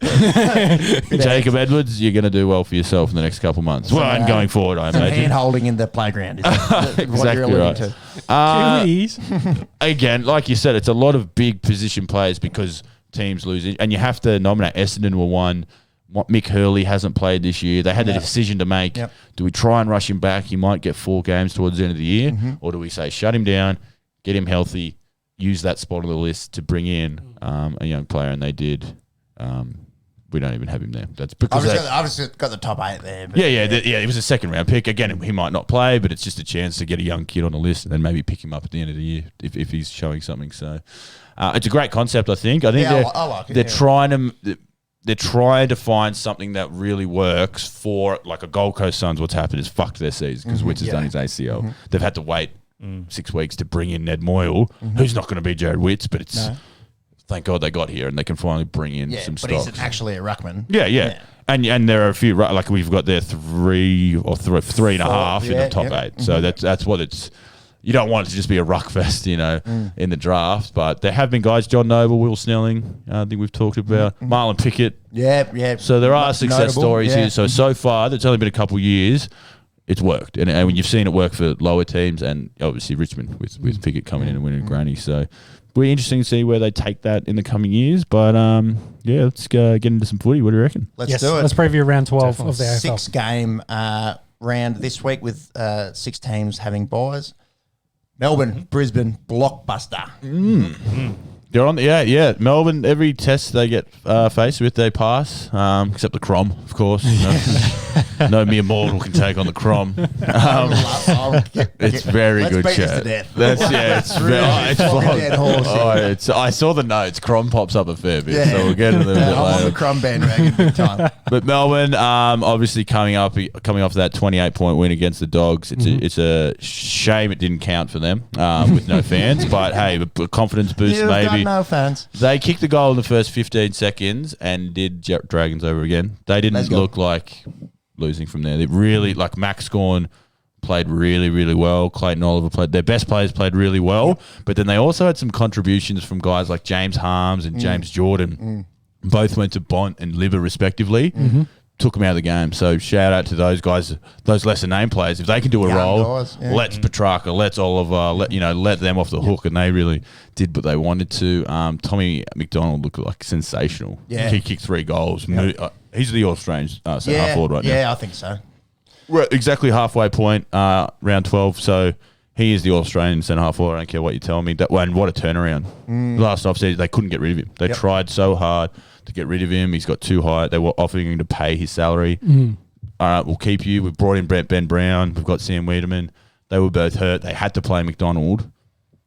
And like I said, probably one of the best key forwards playing right now. So outstanding. Good on him. Bailey Fritsch is probably All-Australian forward pocket as well. Yeah. Sharpshooter. He's got a real schoolboy fuckhead daddy has money look on him. And I didn't realise it. That was further than I was going to go. No, it's a real haircut, skinny, like hey, daddy's a lawyer, he's gonna sue you, but Nothing worse He's a than Chad, isn't he? daddy having some money. They it's- tend to be fuckwits. It's funny I didn't notice this until Friday night. It's weird that it popped up then and there. So he just does a couple little annoying things. But very good small forward. Like I I said, guarantee his missus loves him. Max got not her favourite, not her favourite, but she doesn't hate. Christian Petrarca, I've got to have some words with you. If I'm in trouble if she ever runs into Christian Petrarca out and about, I'm hoping he's going to miss it, but I don't think that matters with some footy players. So Whoa. Allegedly. Max God, what like I said was the best on ground. He really dominated, and I said at the start of the year, he is the most influential player on the game, in the sport. He gets his hand on the ball more than anyone with his hit outs, and then he's a midfielder and takes big marks. Who is he going up against the Doggies? Because Johnny English is still out, isn't he? Yeah. Jimmy English came back. He come back. Johnny English came back and played well as that ruck forward, but they have Jordan Sweet, who they've brought off the rookie list. He's done okay. Steph Martin's still hurt, and it kind of showed. That's the Dogs' biggest weakness is their tall defenders and their ruck stocks. Yeah. And that's what Melbourne have. They have the Australian ruckmen And good talls. Tom McDonald, Wiedemann, guys like that. So Melbourne proved that they are the team to beat, I think. You can't argue that. But a team that's got something to prove and will want to be in that conversation is the Brisbane Lions, and they are flying. Yeah. If you told me they were going for their 9th straight, I read that in the notes, and I So- actually had to go back and think, Yeah. holy Yes. shit, that's actually true. Oh, yeah. We were saying at 2 and 3, they lose that heartbreaker in Geelong. We thought, fuck, they've got to get a couple wins now to try and look like they're okay. They literally haven't lost. They've And gone on an absolute tear. I think Monks was the one that pointed this out. That comparison to the Lions when they went on their three-peat, did the same thing. They were 1 and 3. Started like shit, didn't they? Started like shit. I can't remember. There was like 3 different stats. And this year's Lions had done the exact same thing. The only thing they hadn't done was win 9 straight games. If history's repeating itself, Lions fans are in for a good couple of years. I think the start was in that year by round 10. No, so from round 10 to the end of the season, they did not lose a game. Yeah, right. Oh, but And it I was the think- start, the first half of it. Yeah, but I think they're better off the start of this season than they were that season. Yeah, so. because they've gone on yeah. their 9 straight earlier than the Lions did that year. Which makes it like this is a much younger team, like that Ackermanis Black Voss team. That's a hard and older team. yeah, It's a John bit like the Brown. Richmond that we know. Like, Yeah. Yep. don't worry about the start of the year. They'll warm into it. That come Yeah. September is where it matters. Whereas these guys, and we did say it, we said they need to start winning, and they did that and said, "Fuck you, Esky." Yeah, we won 9 straight. We're going so. to do that, and it was a game, and I think I said it. It was a bit dangerous because the Giants were starting to really warm up and wind into it. Yeah. And they shit pumped them. It was Oh, a shit yeah. pumping. The And games from the gates. The Yeah, games just that were smacked on them. were that Geelong Collingwood disgusting display, and then I flicked over and this was 40-0 to Brisbane. I went, well, maybe we'll go for the walk the dog. Yeah, footy's not one to watch for Sabo. And it was Mitch Robinson kicked 4 goals, had Yeah. 30 touches on a wing. He kicked 3 goals in his debut. Yeah. He's never reached 3 again. There He you kicked go. 4 today. So He hadn't 200. kicked one all year. Yeah, Yeah. so 200 games in I between. think he'd only kicked like 2 last year as well. Like he's kicked It's a significantly. wingman, not so his he's job not- to do No, it. not a strong suit. Yeah. So it's interesting. Zorko played one of his best games for a few years, 35 and 2. Their spread is really, really good. Like Cameron has warmed into the season. Danaher and Hipwood are working well together. Harris Andrews has come to the party now at fullback. The McCluggage, like I've said last week, he's Brownlow chat, I think. Yeah, Yeah. yeah. On the Him other and- wing, him you've and got Lyons. Mitch Robinson kicking 4 goals. Jared Lyons will just get 30 touches and 10 tackles a game. And they get a guy who's been named this weekend. I don't know if you know him, Lockie Neal. Yeah, I've heard of him. Yeah. He's the reigning Brownlow medalist. So they've been doing this without Lockie Neal. And a quick turnaround for him as well, coming back from On that. one, and we were saying, don't rush him. They're doing well. Like Yeah. now, he doesn't need to He rush. doesn't need So to rush back, I yeah. imagine he's ready. He's roaring to go. Yeah. I mean, if anyone wants to get back more, it's Lockie Neal. Like he'd be seeing of this, course. saying, "Let me fucking help. What can I do?" It leads into a very, very juicy matchup. One player they're probably missing is Jared Berry. I was looking Yeah. into this to the game. I think it's a groin. Sean, do you have Yeah, any more ongoing Abductor. groin issues. groin Yeah. abductor? It's I nearly said bad word. It's a really shitty injury to have. The groin, anything groin and hip. Yes. It lingers and Yeah. So, and I think they were still planning to get him a VFL game first beforehand anyway, but the VFL had been postponed last round. So Right. I don't think he was playing in the practice match they were having with, was it Gold Coast? They play the Suns? Yeah. Reserves. Yeah, the Suns reserve. So haven't heard anything more. I think he's still a week or 2 away. I think he's in that TJ was 22. He was a medical, sub, I think. medical sub on the weekend. He's Mr. Sub. He seems to always Yeah. have the best on. It's not a tag you want, but No. Didn't get any game time though last week. you get the game, get a game, which I man, don't yeah. like. Yeah. It's gonna No someone's gonna game get time. So yeah. it. Someone's gonna get it on grand final day. I don't know. It's Nico Hines from last year. He didn't play a minute, got a Yeah, medal. but- Now he but got $2 million. So. But someone say like TJ, if he's medical sub for the rest of the year, he's already played medical sub 2 games and he played a game at the start of the year. Like if he gets medical subbed in a few more times throughout the year, he's contributed to the season. So I think that's fair. yeah, Yeah. fucking oath. Oh, you claim the medal, but it's just one of those. When you enter the game, I feel like you should have to play for it Yeah. to count as a game. Yeah. But anyways, cement. That's why it's going to be it's just going to be an awkward thing to talk about and waste breath about. But I cannot wait for this game of footy. I'm looking forward to it. This will be It's a an good game of absolute footy rip tomorrow night. snorter. What are we thinking? I've gone Melbourne, but it's And like you- they were hardened last week. Though they had a really good game Yeah. against Bulldogs, Yep. where if they had a sort of a, I don't know, they're coming up, they're in that form, so they'd be like, good. Now we got Brisbane. It's like finals. You only play good teams at Yep. finals. Yeah. They're in the heart. So I think Yeah. Melbourne will. But the question is, did they play their grand final last week and they have a week off? The game didn't count as well, so remember that. You've got to remember that. It did not count. It's just So- a practice run. Just a pracky run for Brisbane. They had a practice run for Brisbane, so they're primed to go. Melbourne very close, 8 points. Yeah, well, Brisbane last week, of course, playing in a packed out Gabba, going down to Sydney. Both teams not a home game, of course, so not sure. But they're probably a decent crowd there, I'd say, for this game. Oh, But it's not, it's not the heartland of no, AFL. they'd get 10,000 tops. I'd think. Yeah, which is kind of probably disappointing for their what top, they top of It'd the be table really clash. good for Sydney people to come to the party and say, we Yeah. actually love AFL. It's a good time. Like the Swannies are back. Come down to the footy and watch 2 really good teams. Yeah. I've, of course, picked the Lions, and I think I did by 6 or 6 to 12, so it's just a close game, this one. Yeah, I went Melbourne by single digits. Yeah, I went Melbourne as well. The odds are you probably can't get too much closer than this. Brisbane are favourites $1.87. Melbourne are out at $1.97. Fuck, that's Lockie Neal's brought that in 10 cents since he's been named. It's changed. Yeah, it changed since I massive. last looked at it. Hey, at Sportsbet, fucking wake up to yourselves. 2 teams under $2. Right. Where's the value? And we're still talking about it and probably punt on Nah, it. we'll both better and lose. Give them our money. And the line to make it look like an even more of a closer game. It's like 2. 1. Half. Half. Now we have 80 million and half. Show it, Eddie Murphy.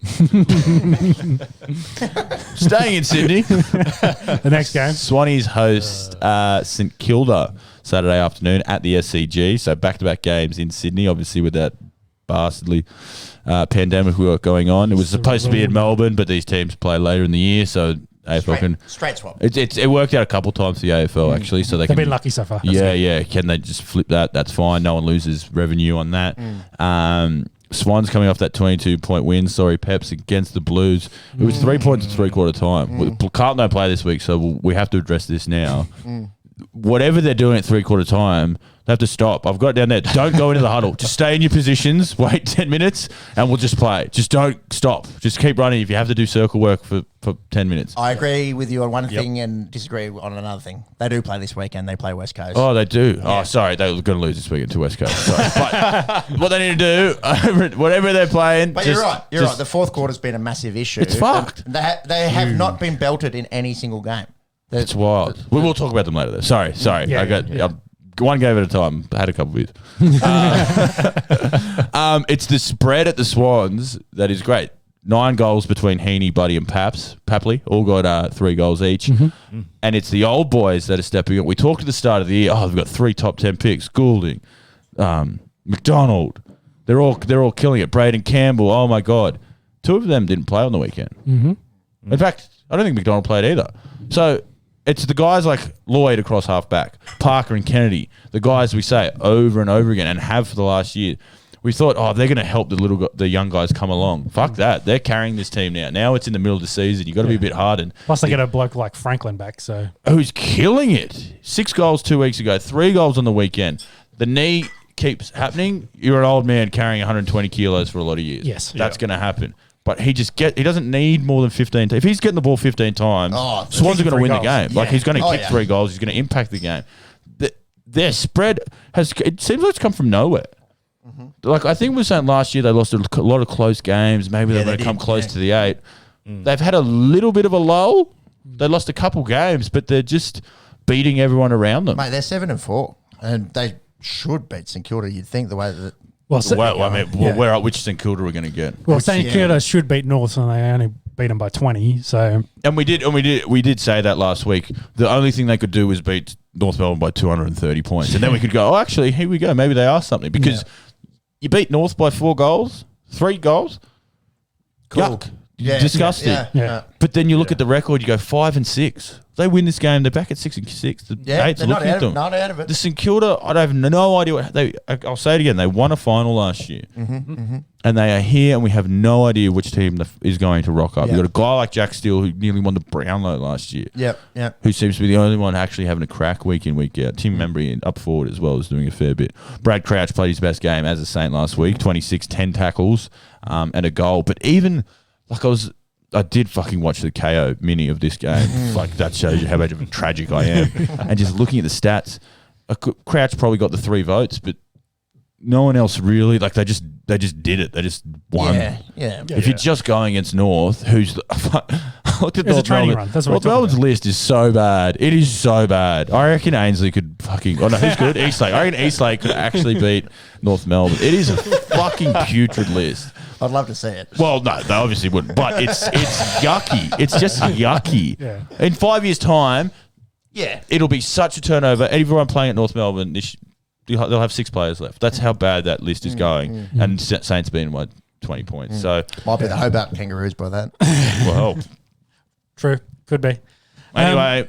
I think that's enough talking about this game. Yuck. It's Sydney for I mine. just have a weird feeling St Kilda rock up. And I am just I've been roll the dice. I've been wrong about the Swans. I've been waiting for them to sort of lose games you'd think they were favourites. I've been waiting, and then they just win those. Like Carlton game. I tip Carlton. They got Carlton veteran win. leadership there, so They've got that mix. So I have tipped Sydney, but don't be surprised if the Saints pull one off. yeah. Sydney and SCG. I don't know why. I just got a weird little feeling. Yeah, I'm with you there. I've gone Sydney. We can channel that. with not a heap of confidence, but 7-4. If they go to 8-4, they're top finals. outside. Yeah. Yeah, That's fine. let's give them the curse marks. Yeah, no, we've given them the curse. Back to Sydney, and they are favourites $1.33. St Kilda out at $3.34. No value there. Yeah, 18. This is the new favourite game on this. Well, I mean, So Mac is better at this than me. I'm just throwing out numbers. the game's going to be boring, but I'll say 21 and a half. 20 and a half. Fuck. So. Time well spent, boys. Time well spent. Honestly, that was Picking more fun. lines. That's more fun than watching that game will be. I think. Speaking of another stinky game, let's get stuck into Don't talk about the crumb like that. Pepsi's all aboard the Crom wagon and just settle down because they are hosting the stinky ISIS Magpies at Adelaide Oval. Don't clip that. Please don't clip that. They are at the Adelaide Oval, and the Crom are favourite. Well, they're not the Crom until the Crom afterwards. You don't know if the Crom are the Crom. Because The crumb de la crumb. last week the Crom started the game and the Crowies finished the game. Literally the Crom stayed in at half time. There's a lot going around here, a lot of paperwork, a lot of bullshit with the government here. Peps, I'll let you take this one. Peps. I'm gonna have a little sit back. The thing that done me was the chief health advisor or whatever. Yeah, the chief medical officer. Oh, she I looked think, like an idiot, didn't she? I saw her She's head. not watched a game of footy in her life. So if the ball comes, you're advised to duck and not touch it because there's a lot of sweaty men that have got it, and it's probably got the COVID. Get out of the way. We don't want it being spread, so duck out of the way if Yes. the ball's kicked in the crowd after a goal. I heard you can get leather poisoning. I for one, have never caught that. When you get, I must have got the vaccine for that one at birth. 'Cause mate, they put it in a microchip. Bill Gates is watching me, and I can never get leather poisoning. It must have been the drinking water at Gilmore because I have never suffered from leather poisoning once in my lifetime. I tried. Oh yeah, but there's 3 fucking cases of COVID today. But they threw up. Look, God, you can understand. I don't know. States against states. We could do a politics segment. Yeah. I think it's funnier the Pies have to quarantine away from everyone else when they go over there, and then they're not allowed to. They've got to quarantine after the match. On the bus, straight there, straight out. Yeah, because they might have the COVID and they'll bring it to Adelaide. Can't go enjoy the vibrant Adelaide nightlife. Hey, Hindley Street. Yeah, well, goes off. we're going in 2 weeks. Shout out Ooh. to the steam. Yeah, which all this shit doesn't help a young, struggling Collingwood team. And like we said, they're always going to be in the media. They're Collingwood. All this extra shit. I guarantee you Scott Pendlebury doesn't give 2 fucks about what the members are saying. Yep. But you throw in this in-out, fly there. It does, and we've talked about it, does one of 2 things. Unites a group and says, fuck this, world against us, or it throws you off. Like, these are well-oiled machines, these athletes. They have routines. They have superstitions, doing all this stuff. A team that's reeling at the moment. They've lost Grundy for the best part of a month. Yeah, that's a big Kills them. And they've been in the media about their game style. And Buckley's been under fire because they play a boring style. They're just staying in games so they're not getting blown out. And again, shout out Dommy again. The conversation, I'll put it to you guys, that is so out. That's hitting the middle of middle. We've got the cricket on as well. We'll get to that soon. We'll get to that shortly. If you were and I don't want to harp on this too much. If you were a team like Collingwood, you know you're going to have a long season. Would you rather say, fuck it, let's just play open footy, let's run, get everyone kick it, or would you rather keep it closer so you're not getting blown out? Because if you play that open style, you're going to get killed on the way back. Yep. But you might see what your young players have. They might do some things, but you're going to get blown out. If you'd asked me a month ago, maybe not. But now that they're 2-9, yes. So you want them to close it down. But they're so close to being 4-7. That Port Adelaide game, it did look like they go, we've got a lead. Yeah. Let's try and play conservative, chip it around. I'd agree with you. Bus a little bit. If they were 4-7, then no.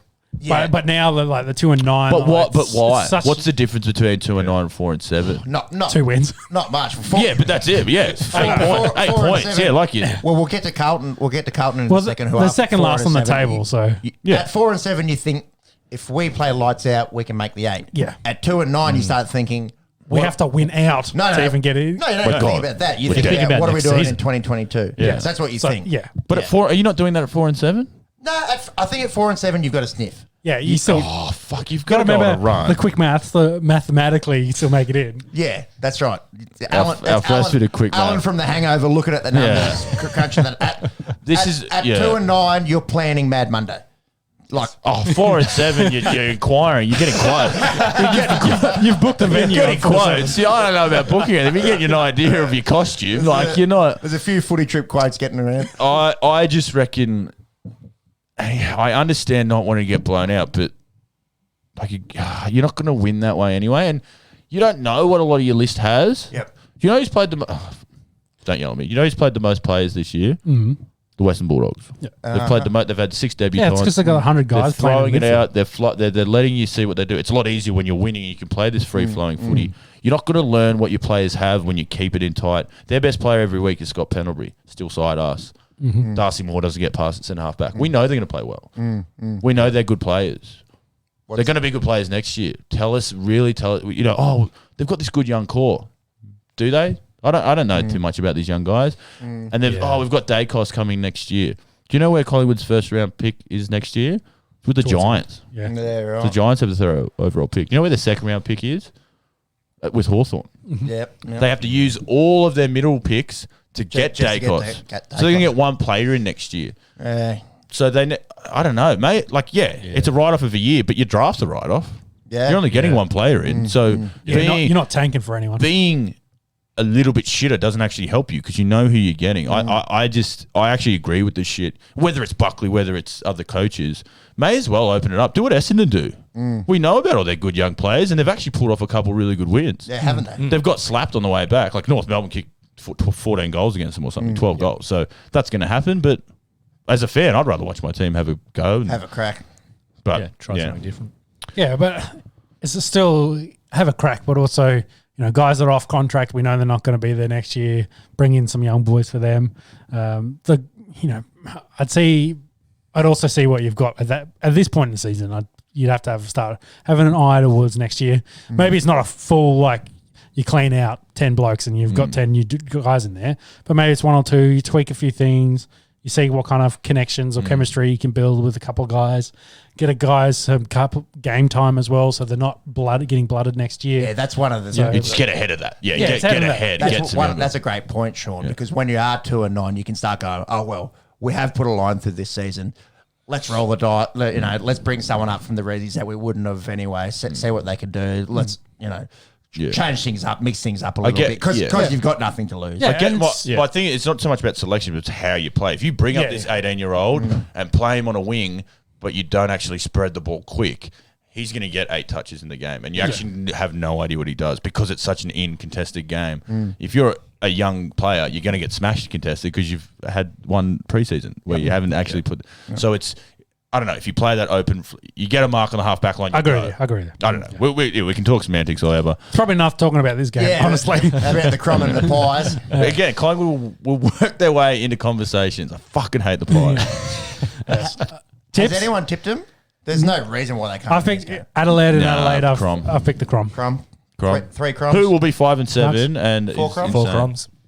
They'll be 5 and 7. 5 and 7. Yeah, That's a lot better than I didn't think they'd get 5 wins at the start of the year. No, it's a massive turnaround from last year, isn't it? led by the Texans. So Yeah. Second in the column. So they are favourites, $1.49. Collingwood are out at $2.36. Any guesses on the line? 14 and a half. 13 and a half. I don't next get it. time- I don't know if this is good or bad. I have no idea. Just don't tell my missus if No, I'm good you at it. won in the punters club this week. Yeah, I'm back. Do you? Me. Go the Jazz. Let's go. on the Esky is helping. It's clearly helping his betting game. The first 6 months it didn't.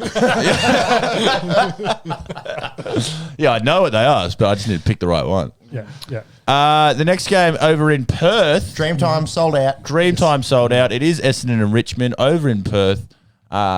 Awesome. I think we've got down there. It is sold out, which is good. That's fantastic. Doesn't matter where this game is played. We're celebrating Indigenous culture. We're celebrating our Indigenous brothers who play this sport and represent our country so well. So that's the beauty of the game. We're going to have a big crowd there. It's a beautiful ceremony beforehand. I'd love to go. go to one. Like I've talked about it in Anzac Day. That Yeah. beforehand, I feel this would be something. Especially at Optus, 60,000. And they get the lights The going lights and everything. and everything. Yeah, it'd be really good. Bombers, Perth might be their friend. They did the unthinkable and beat West Coast over there. Yeah, We that was a good curse here. we might have helped that. The curse is probably worth the goal, I reckon. So Yeah, it was, actually, yeah. so that won't complain. they just ran over the top of them in the end, and it probably speaks. It probably does speak more to Essendon, and that, like I mentioned before, they are playing this free run gun. Darcy Parish going into the midfield. How good has he been? I'm not going to say Brownlow buzz, but all Australian buzz for Yeah, Parish. yeah. You've just got Zach Merritt Zach just goes Merritt on, does doing his Merritt thing. things. Andrew McGrath's playing really well. Cale Hooker as a forward is doing amazing. Jake Stringer back. Tipper Woody might be next to Bailey Fritsch in the forward pocket this year in the All Australian. How good was the tape over one eye? God, he looked God. busted up. It didn't matter. It was still. I won't remind me of that after. I've got some chat for that. But, I hope it's pirate related. no, it's back on Collingwood. But they ran over and Richmond, like I said, they had a bit of trouble in the first half against the Crom, but then the Crowies came out and they handled them. Jack Revolt's mark, and we'll get into what he's that. Speckies are just with all the cameras and there's a Specky a week. That is dead set one of the best 10 marks I've ever seen in my life. I've been Ever, watching this yeah. sport for 25 years. Running back with the flight, jumps, twists, gets a ride, takes it. Yeah. Mabel Shaw thought he was on for a hanger. Yeah. Gets plucked from the veteran in Revolt. It's a screamer. Yeah. I feel it didn't get enough love, and I love Brenton Speed. He's a pretty good commentator, but he didn't do it justice. Like, No. if that was Anthony Hudson, I reckon we'd be on for one. Brenton Speed, he does all the sports. He's brilliant. Shout out to Brenton, but no, he didn't do it justice at all. And it was actually interesting because leading into the game, Richmond fans and the chat had been, is it time for Revolt? He's been down a bit. They've got this young guy. Callum Coleman-Jones, they're bringing him in. Kick 4. But the first half, Revolt takes this screamer. Jones didn't get near it, and everyone thought, what are we talking about? No, I think the screamer was in the third. Or maybe I've got the wrong way around. Maybe Jones was really good. Yeah. The other way. Jones was really good in the first half. Correct. Revolt didn't get near it, and then Revolt ended up turning it on. I think he kicked 4 in the fourth quarter. And pretty much won the game off his own boot. So, that's what it was. So everyone thought, maybe don't trade the guy who's won 3 Colemans and 3 premierships with us. That's right. That's right. What's the go with the trade talks? Well, it's one of those, like Tom Lynch, they've paid the money. He's Yeah. obviously out injured now, but he's younger, stronger. He's one of the best. When he's up and going, he's the best forward in the competition. Revolt is the other side of 30. He was one of those ones saying, look, I'm prioritising my family over the footy club. Yep. He's literally done everything. He's still got a bit of value. They probably could get something for him. They want to see what Coleman Jones has. I don't know. Is there a likely destination? Well, Collingwood has come up. Yeah, right. That'd be big. So that's the one thing they need is a key forward. Don't they? Yeah. They've given up on Mason Cox. Nah, They've got guys like Dugowie, Jamie Elliott. Maya check, but not that big body. Who is the go-to guy? Who's getting the long kicks in? And Jack Revolt, he's probably got 2 years left in him, I would have 2 thought. good ones.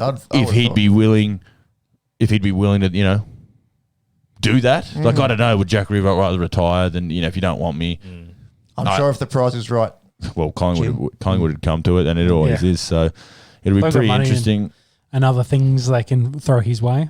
Definitely as a Premier club. And then you can prove to himself, actually, you know what? It is more about me than the club system I was in, or whatever it is. But he's done everything. He was with Richmond when they were garbage. Won Coleman's when they were shit, and then got to win. Like, he won a BNF in one of their flag years. Yep.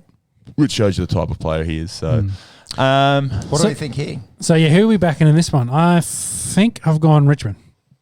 I am tipping Essendon. I like that. That's not bad. I was tempted. I've gone the Tigers, but like we said, Essendon knocking off West Coast in West Coast last week. They've been able to stay in Perth and prepare all week. Richmond's had to fly over there. Yep. It's not a bad shout for a little bit of an upset.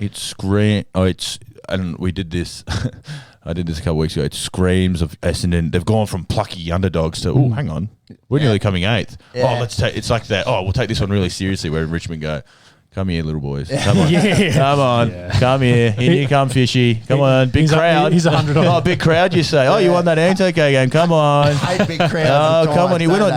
No, we're away from the MCG. Come here, bang. Yeah. 40 points. Yeah.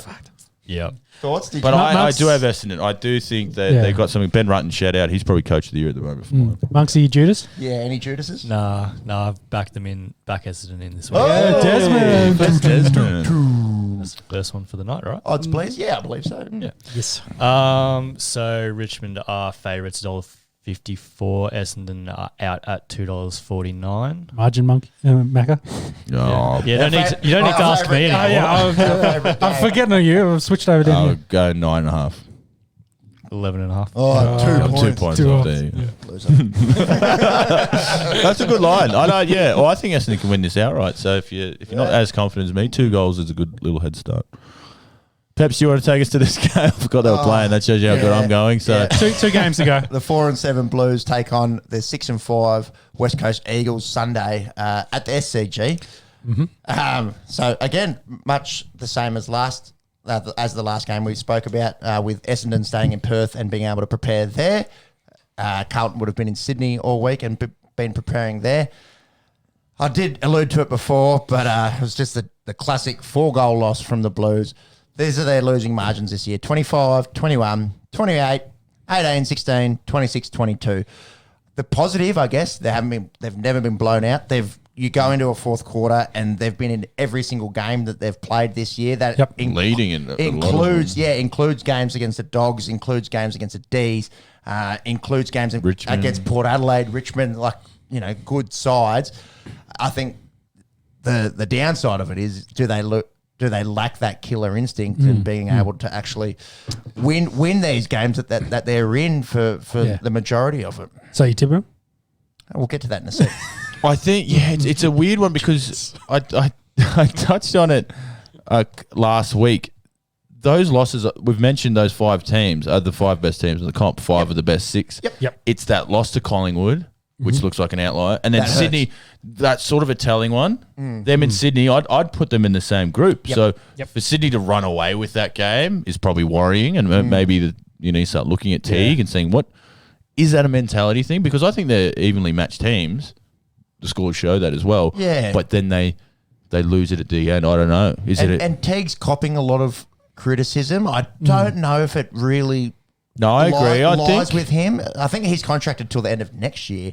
I'd love them to back him in and just say, hey, we've actually got a group where we're getting close. We know the fans are. Well, he's won because he came halfway through, so he's only had 18 months. That's right. Game time. So it is a fickle business. You got to be cutthroat, but like you said, they're there. If that's fuck. Like we talked about Sydney, the quick turnaround they had. They don't need to do a lot. And looking forward, so we're halfway point of the season. 11 games to go. They play 2 top 8 teams. Well, they played them already. Cats and Power. That's it. So they do have to start putting away these teams that you'd say, like a Swans or even like a Collingwood, that you'd say, they're on par or maybe they're above, a bit above them. They do need to start putting them away. I think this week. It starts this week. Yeah, West you're right. Coast away from Perth. They've only won 1 game outside of Perth. They just got. They didn't win in Perth, so embarrassed really in front of their home crowd last weekend by Essendon, who really no one really backed before that game. This is a perfect position for Carlton to make a statement, get to 5 and 7, go, okay, we play a lot of bottom 10 teams on the run in, and we can push for the 8. Are they going to do anything?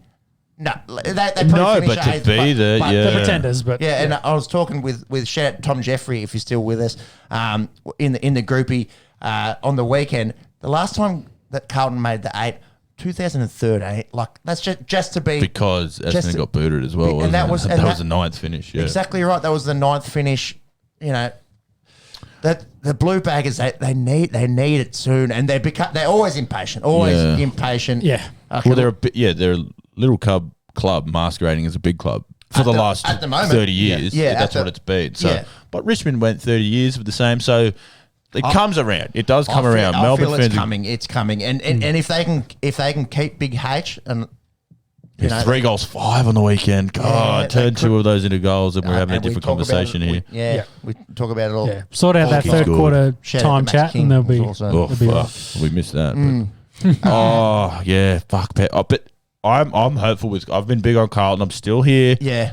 beat these teams. If this win, this is a massive game. Yep. This is a massive game. Yeah, a lot of people were saying Probably for both clubs as well. A lot of people were saying Sydney is the season last weekend. I think this is the season. Well, it'll tell us. It'll tell us. Seriously, 4 and 8, forget about it. 4 and 7, there's hope. There's hope. Yeah, Mathematical. that's fair. There's a chance. There's a So you're chance. saying there's a You're chance. saying You seen there's your chance. So who we picking? Is anyone confident to picking Blues besides Peps? Did you? I've tipped them. I think tipped them? Yeah. I think they're favourites. Wow. So This will be a very close game. Wow, God, it was a bad loss from West Coast. They're a bit of nothing at the moment. away from Perth.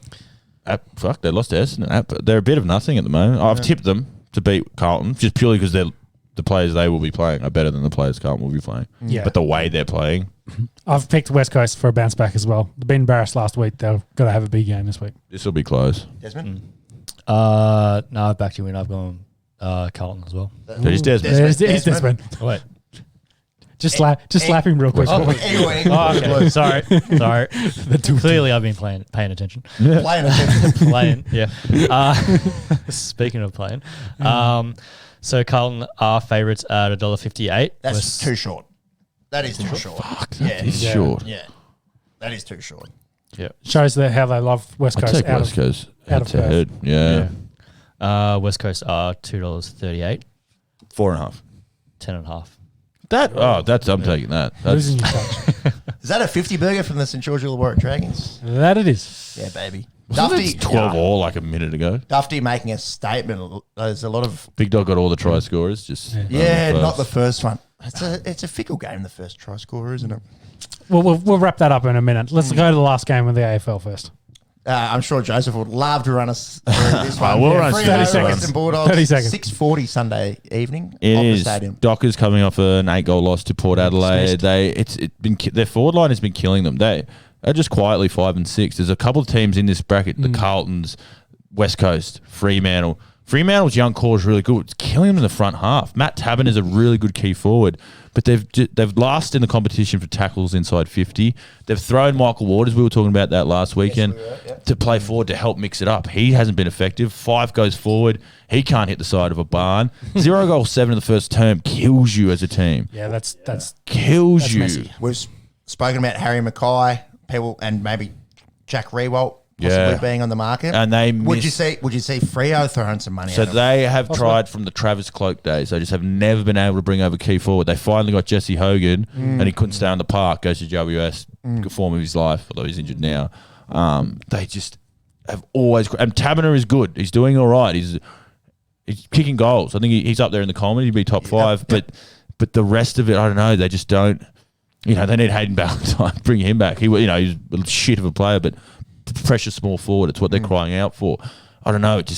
They're doing well to be 5 and 6. I think because from what they're doing in the front half, it's killing them. Everything else, the midfield, looks set up. They just need something. I don't know what they've got. Yeah, they host the Bulldogs of Western variety. They're obviously they had a kick at Marvel Stadium last week. That's all it was, just a kick. No games were played. Practice game. Yeah, I don't know. It was disappointing, but they haven't won in Perth against Freo for 9 years. Really? I was reading that today. We got an email as members. And I am petrified of this game. You're petrified every week. No, I'm nervy about games. I am petrified about this game. I think Fremantle might win this game. Wow. Well, we'll do You guys are giving me stick last week about my love of purple teams. I'm very nervous of a purple team Not this here week. to defend yourself either. Yeah. Mind you, but No, that's fair. Give it a whack. Give me a whack. But I was listening back, but this purple, I am terrified. I don't know. They've been, fuck, they won by 111 points 2 weeks ago. They just looked flat last week. I don't know if it was the whole ISO COVID thing. Just not feeling great at all. Feel sick about this game. It's a late game. It's a Sunday scary game. 6:40 on a Sunday. cop that. Oh, We'll probably help you out here, Mako, by giving you the Western Bulldogs the curse, because I think all 4 of us will pick them. I've tipped the Bulldogs. I don't think they annihilate I them. tip the Bulldogs there, every week. From what I've seen, obviously massive home advantage for Freo over there in the West. But yeah, from what I've seen, I think the Dogs I've got dogs as Take well, care of Max. business here. Petrified. Yeah, I've gone dogs as well, so that There you go. stinks of a curse. Oh, God. Now yeah. the curse as well. Take 6 off that line. Dogs are also cursed. That's it. Obviously, yeah, Freo hasn't lost at home this season yet either. Fuck, that's at 5 and 6. Fuck. Yeah.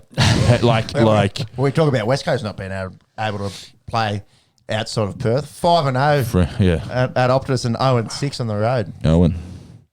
Petrified. This is the most scared I've been of any game this year, including Richmond, the Port Adelaide game, Melbourne last week. Nervy. I thought Melbourne would win last week, but this game I am terrified. I'm terrified. Petrified. I really wish I were playing West Coast because I could say you might be Petrocelli-fied. Very good from you. That's actually some of your best. That and Nick Laus. You're on fire today. So 4 dogs to round out the week. what I'll was be the doing margin, reports Max? at that time as well, so that'll be terrifying. Were dogs heavy favourites? Give us some odds. They are favourites at $1.39. Freo are out at 3.01. 27.5. No, 18.5. 17.5. Hey, he's back. See what I mean? So it's 11.5 because you take the curse off. I don't know. Yeah. We're going to be here next week and I'm going to be salty as fuck. It takes me a good Thursday's probably good. Because Sunday it takes me a good 4 days to get over Bulldogs losses. And if we're talking about it again, I'm going 6:40 Sunday's the worst. It's the worst time Roll you up in the again. world. You done your meal prep? Have you done your washing? Oh, Did hello, you- darkest my old friend. Just if the Just Dockers win by 50 points. That's all I want. Just a fucking shit pumping of the if the Dockers. Dockers win this game, we got to go through every single stat. Yeah. Just lay it out. Player by player. I'm seeing next Give him a week. rating. I'm seeing next week in my head, and I'm not. I just know what's going to happen. I can see what's going to happen.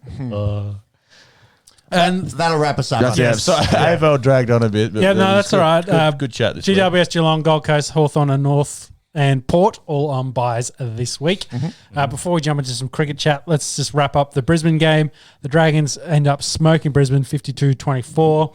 I think this game was really much over with Brisbane getting sin binning. They were at 24-18. They scored 3 tries in that 10 minutes where he's off. So it's all the sin bidding, is it? Oh, well, it's not the sin betting, but, it takes the kind of the context out of it. momentum. It took some momentum out of it. It really changed it. And I can't comment on the sin betting because I didn't see what had happened. But there seemed to be a few slap on the chops, and that's possibly what it was. So it probably was another week sin betting like all the other ones. Yep, Dragons make the top 8 for mine. They're back. But they'd probably, they'd be I think they are in the they'd be top. front runners for that 8th spot. Yeah. Wouldn't they? Yeah. Aiming for that. They got to The milk have died in the arsehole. So Milk are gone. I think they're. put a line through them. Season's over. Yep.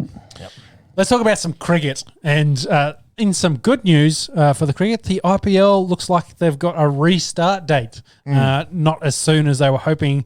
I think they were talking this week originally. so ambitious. How does it? Yeah. How does it- Ambitious. You gotta love it.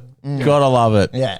But That's like me going, I'll kick 10 this week. Yeah, you know what? I'll feeling kicking good. 1 and then we'll go from there, son. 1 goal, 3 over in the side. So Yeah, I'll take Let's that. not have 300,000 people getting it a day. Yes. And No. then maybe start Yeah. talking about it. Yeah. So the news is they're going to play the remaining 31 games, half the season in the UAE, United Arab Emirates.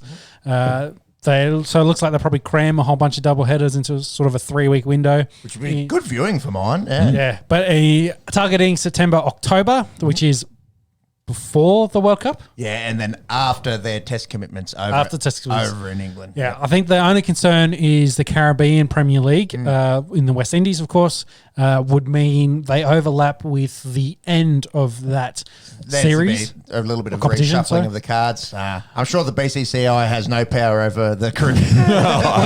We'll see. I nearly said that with a straight face.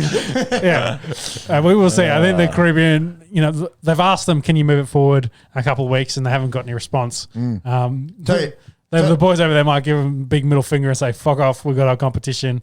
Tell you what, though, after all the COVID shenanigans finish in 2030 or whenever it is, would love to go over and catch a bit of the Caribbean Premier League. yes. That's a tour you want to go on. Aussies and Caribbean. Just something over there. Yes. Jeez, it'd be good. So, of course, they're not planning to have any foreign players back, so it'll be Indians only. Indians only, the locals only. Fuck, how are they going to fill a team? Only Indians. They got Sarcasm. Sarcasm, yes. Deep sarcasm. Deep there. sarcasm, yes. Deepak sarcasm. Yeah. On. Vitamin sarcasm. Yeah, so open that bottom drawer and put that in it and never bring it back out. Wasn't planning on it. Yes. So, which is good. So overall, good news for the IPL. Aussies, of course, are touring the Windies in June. So, and we'll talk about England versus New Zealand at the moment. The New Zealand versus India test is in a month's time. Yeah, So- not even 3 weeks. 3 weeks? Yeah, June so- 18. That's 2.5 Wasn't it weeks. July 18? Can you have a, yeah. I thought it was July. So, well, but they've only got these 2 tests. yeah, but either way, they found the one window where it possibly works. It looks like the foreign players might end up playing in the Caribbean Premier League instead of trying to go back over to India. So, yeah, they've probably lost a bit of the drawing power. But I think the league is looking at losing somewhere in the vicinity of $400 million. Jesus Christ. Yeah, if they didn't play the remainder of the league, because, you know, it's a $1 billion competition. TV rights, isn't it? Yeah. Exactly. So, Yeah, June 18. Yeah, it's in 2.5 weeks. 2 weeks. There we go. Yeah. So, yeah, because I was having a look at it. So, New Zealand currently playing England, and then they back up. I think there's 3 days between it. Yep. And then England's got to back up again. Yeah, to play India in the Test series. Yep. So, New Zealand's got to back up to play. Yeah, Play India. Yeah. And then, England. yes. And then India play England. After that, I think After that- 4 or 5 tests, I think. Yeah. And that's, is that August, September? Something like that, yeah. Yeah.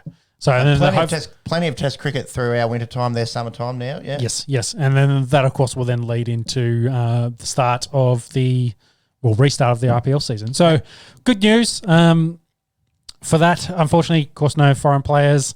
The Windies tour for Aussies, just a final note on that. It happens in June. Looks like a few of the players expressed interest in staying home. And fair enough. Yeah, too. Daniel Yeah. Sam. So I think he got COVID, didn't he? Going over I to think, England. I believe, yep. Yeah, he did. Pat Cummins staying home. Of course, he's got a huge schedule ahead of him, but also his Miss So is pregnant, and David Warner as well. Same thing. He's been in India. He's got 2 young kids, 3 young kids now. Yeah, All, I think 3 girls under 5. I think. yeah, young family. So TikTok's his film. So. yes. Final point. What's that Johnny Depp movie called? There's a fuckload of them. Which one? The one with the pirates. Pirates of the Caribbean. Yeah, so you said Pirates of the Caribbean, but we all said Caribbean tour. Isn't that interesting? Yeah. That was what my thought was on the way to and from the bathroom. Pirates of Yeah. the Caribbean. Yeah. Yeah, it doesn't make sense, but Hey. you wouldn't say Caribbean tour. Well, maybe after It a is- few rums, you might say Caribbean. Yeah. Savvy. Remember that bottom drawer I was mentioning before? that what you were going Put that for in there? there and close it. Mark thought Pets was having a stroke over there. That was just his Johnny Depp. I don't think it's too far removed, actually. Stroke patients and Johnny Depp. Yeah, I'd say it's just Yank versus English Pommy talk. Let's put it that way. Speaking of Pommies, let's roll straight into England versus New Zealand, the first test of a 2-test series, both at Lords. No, this one Lords, This one's and at then Lords. next one Edgbaston, I There we think. go. Stem will be there. Shout out to Stem. Yeah, as mentioned, it's Chase good. that up. Is it Edgbaston or Yep. Yeah, Edgbaston. Yeah, Yep. so good warm up for the New Zealand side leading into their World Test Championship final against India in a couple of weeks' time. ICC came out saying that they will be having a revamp of this. Is they going to go again with the after this one? Yep. The thing that was a bit concerning, they said if it's a draw or a no result, then that's it. It's a draw between both sides. No winners, No winners. Yeah. no sudden death, The- best ball they, or something. They both get it. They both get it. So, which is strange because they had this ranking system to see who would get the game. So surely just It's like a game. Who would win the series? Yeah. The team that won. Yeah. I don't like that no one wins, but I don't want it to be like a super over either. No, Yeah, no. for Test, yeah, I think Well, I think in Test cricket, We give the advantage. Higher ranked team should win it. Yeah, you've got to beat them to get it. Correct. Yeah. another innings. So they just keep going till someone wins. Another innings and keep going. 6-day test, bring it back. That was an outrageous failure. So, but I agree. Like, and obviously, I don't want England to win, but you've got to beat them. So if they're the highest ranked, they can play for the draw. They have that advantage. It's like when you're up 1-0 in a series. Yep. You have to. Yeah. I don't like that. Anyway, so we're in, what is it, day 2 now for CC morning, second session, day 2. Yep, 110 overs in. Mm-hmm. Devon Conway. Yes. South African-born players killed it. Bit of a run at the moment. He's still out there. They're 7 for 314, the Black Caps, and Conway's 179 not. Yes. Everyone falling around him at the moment. Tom, yeah. They've lost, four wickets in the session and a half? Yeah, yep. Henry Nichols was going on here at 60 odd, looked really good overnight, coming in even this morning. Tonight we were watching, just looked really comfortable. Nichols held out to fine leg, but Conway's still looking nice, playing his shots as well. That big man, the $1 million man, Kyle Jamison's in there now, so can handle a bat. Can he stay out there long enough? I think we had it up there. The highest ever score on debuts, 280 odd. Yeah, Monk's got it there actually. Yeah, There you go. Tip Foster. Household name, that yeah, one. so I remember him well. Good innings that, the 287 against the Aussies. I don't think greats would. High scores on debut, yeah. Sharks Rudolph. Yeah, shout out to him. Yeah, Matthew Sinclair. I think I said it to Macca before. South Africans born on debut, 12 of them have got centuries. Only 6 of them have played for South Africa. Oh, who else we got there? Did Kevin Peterson get one on? I don't remember which ones they were. That was the stat I saw. Good stat. Labuschagne. Yeah. Yes. We could chase that one up. Yeah. We're going to look into it. But South African born, tons on debut. It shows you what state that country is in. Like, young fellas are getting out and playing elsewhere. Feel for him. Yeah. But that's fair. Yeah, whatever. We can get into that. Again, but sports channel here, not politics. Yeah, because we don't want to talk about politics because, there probably not going to be a South African international team if they get their way over there. The way they're going, yeah. It's but it's setting up to be a good little test match. Like Kiwis dominant on top, and they've fought back. They've fought back today. And the ball's been moving around. Crowds at Lords, how good? How good? Down the slope, it looked like I thought it was a bit of a road going from the partnership, Nichols and Conway point, but they might have just been batting really well because it is hooping, it is moving. Yeah, it is moving a fair bit this morning, ripping off that slope as well. So but Conway, only one kind of stabled out. He hasn't hit. What has he made? 20 odd so far in today's session. 140, so 30 runs. Yeah, but it's all fallen around him unfortunately. So hopefully he can hang on to make the 350 odd, push to 400, because that's a good first score. Absolutely, that's scoreboard pressure on the in the first innings. So, we've obviously all put on our blick kips. We don't want to see England win. So, you remember that draw? Yeah, chuck that one there. Kiwi Macca on the end of the what? table. You didn't like my Johnny Depp? Come on. I actually didn't quite like that one. That was some of my best.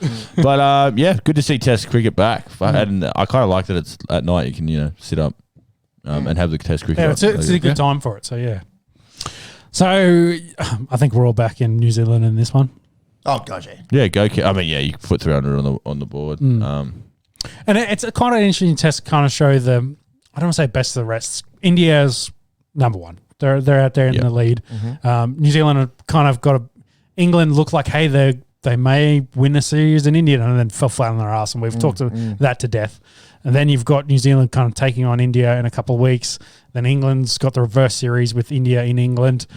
So I hate to say Australia's in 4th place at the moment, but we are. Yeah. So yeah. And in England, it's the most New Zealand conditions outside of New Zealand that we talked about. So it's going to be New Zealand at pretty close to their best, which is cool to see. No Trent Bolt, obviously. But other than that, I think they're just trying to get him right for the World Test Championship. It's cool that they're prioritising that. That's very cool. Like try and make it a thing. Yeah. Well, if they beat New Zealand 2-0 in this series and they go out, if New Zealand beat England, 2-0 in this series, you are right, and then go out and beat India in a couple of weeks' time, then that chat kind of starts to change a little bit. They're the best team in the world, you'd think, if based on that quick math. Yeah. I'll tell you what, though, after that top 4, it does seem to drop off a fair bit. Off a cliff. Yeah. Yes. Down to your Pakistans and your South Africans. Well, you'd say South Africa, Pakistan tier 2, and then it's probably another cliff down on the other blokes. Sri Lanka, we've spoken about them before. Netherlands in there as well. Ireland and in the the Americans, yes. That's cricket chat, I think, for this week. Let's roll into some NBA playoffs. Crowds back, of course. Massive crowds. Huge. The scenes in the Garden, beautiful. Garden, Boston, fuck McAdoo. Brooklyn. Oh, I think Pat's going to go first. You go first. We're going to queue up at the bathroom. Well, you both. I'll go. One of you's take it away. You guys go check your hair and do your makeup in the bathroom. Monks and I are happy to sit here and talk basketball Let's start with long. East. We're starting the East, I think it seems a lot more set than the West is. it is, and I think we said that starting. You know, the top three obviously set themselves apart in being the Nets, the Sixers, and the Bucks. Yep. And then we had the fun team of the Knicks coming in, like, oh god, Knicks basketball's back. Knicks might do something. They might surprise Might do something. We might start with the Knicks game because it is Trae the most Young, let's interesting go. series. Oh my god, that is fun to watch. I think I said it last week. It would be the most Knicks thing ever to have them lose this series, and they didn't just lose it; they got fucking dicked. They got dicked. And Trae Young, did you guys see him in the first game when he was like, you know, it's quiet in here when he hit that game winner. Some people, I think he's definitely a poor man's Steph Curry. I think so. I think everyone can agree on that. But I love it. I love it. He shoots from long range. He's got a good game. Would He you say- averaged 10, 11 assists a game as well. So he's that prototype small point guard. But Did you see half time? One of the bench players for the Knicks came across, gave him a little shoulder as they're heading into the lockers, and he just shrugged shoulders, Exactly, just kept walking, and just like no. Bit of, ain't no thing. ain't no thing, bit of gangster walk out of there. His teammates, of course, got fired up and they had a bit of a and they've got big guys like Capella. We've got who's a great inclusion. Guys like Bogdanovic, they're going to stick up for him because he's their star player in Atlanta. They just quietly were the fifth seed as well. Everyone sort of thought, oh, the Knicks can get through here. Can they? They were chanting, we want Nets, we want Nets. Then, well, you couldn't beat Atlanta. But seeing Trae there, like the Madison Square Garden needs villains like Reggie Miller back in the day. Massive villain Kobe in used the to kill it there, and now Trae Young, like guaranteed anytime Trae Young rocks up to the Garden for the rest of his life. And he's the gonna way get he booed. iced it as well. It was like throw a 3-pointer to finish it up, Perfect, turn around, bow to everyone. Walked off. It was quiet at the Garden, I think, is what they were talking about. He's definitely silenced. And it does, fan. it takes a big player to step up on that mark and do it. And I think we talked about the Knicks getting there and how good they were. And they sort of carried by Julius Randle, especially down the stretch. He had a great season. He won Most Improved, and I think he wasn't real great in the playoffs. He was firing away. Well, he was gassed. He genuinely at tip-off looked tired, like he looked fatigued. Yeah.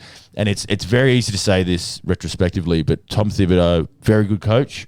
Obviously coached Derek Rose and that Bulls team, Noah, Carlos Boozer, and the like that, went toe-to-toe with LeBron back in the day. They were known for really, getting the 1 seed, getting the 2 seed, getting the best out of your team during the regular season, but come playoffs, you're gassed. Yep. After 72 games, Randall played the most minutes in the league. Yeah, right. And, they were getting pumped by the Hawks, but he was still in there. It's...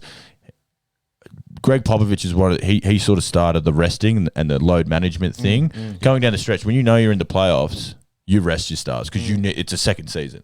We have started the second season now. We're well into it. And you need, like LeBron says, he spends $1 million a year on his body because he needs it. You think, it's an 82 game season. Yep. Not if you want to be the best. It's a 100 game season if you want to be the best team in the league. So, which is an extra 2 months, and it is travel and it is banging bodies and guys like Randall who are getting rebounds and they're doing a bit of everything. He's added the passing and everything to his game. He's literally doing everything. He is fatigued.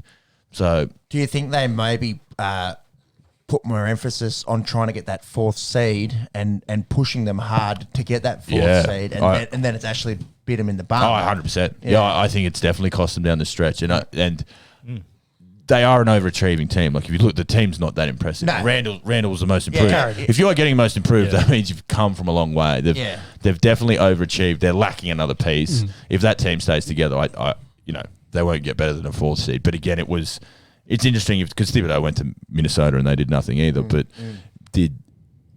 Derek Rose was staying in games when they were getting blown out, and then obviously the injuries that have happened to Derek Rose. It's an absolute shame. So but I think we talked a month ago about, or even longer ago, about worrying about LeBron being burnt out before he got injured, trying to carry the Lakers to make him in the spot.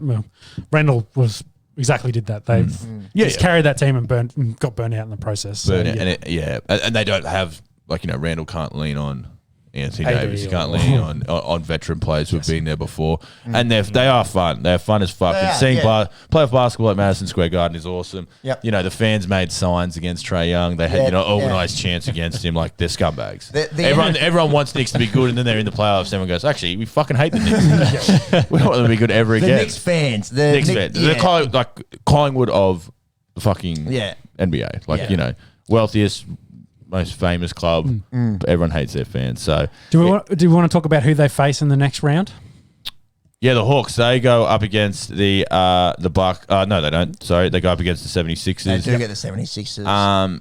And they did drop a game to Washington, which were this team that were fun, Kinda and they snuck came in in there, hot. yeah. But I thought, like, you look at it from a Wizard perspective, you go, oh, 4-1, that's okay. Admirable. 4-1's a shit pumping. 4-1, they call it the gentleman's sweep for a reason. It's a shit pumping. Like, you know, okay, if you lose 1 in 5 games, you're doing really, really well. So, and you're supposed to be playing the best teams. The Wizards aren't even close to that. So, the biggest thing with the Sixers is Embiid's health. Yeah, it's day by day. It is day by day. Right knee. It's Knee, not knees. Well, it's ankle? knees, it's back, it's ankle. Everything. It's the big man stuff. The 7-footers, if you're a 7-footer who like the guys like Shaq, the guys like Kareem, they're legends for a reason. That they aren't, you know, it's a lot. It's a lot to carry around. You're jumping up and down every single play.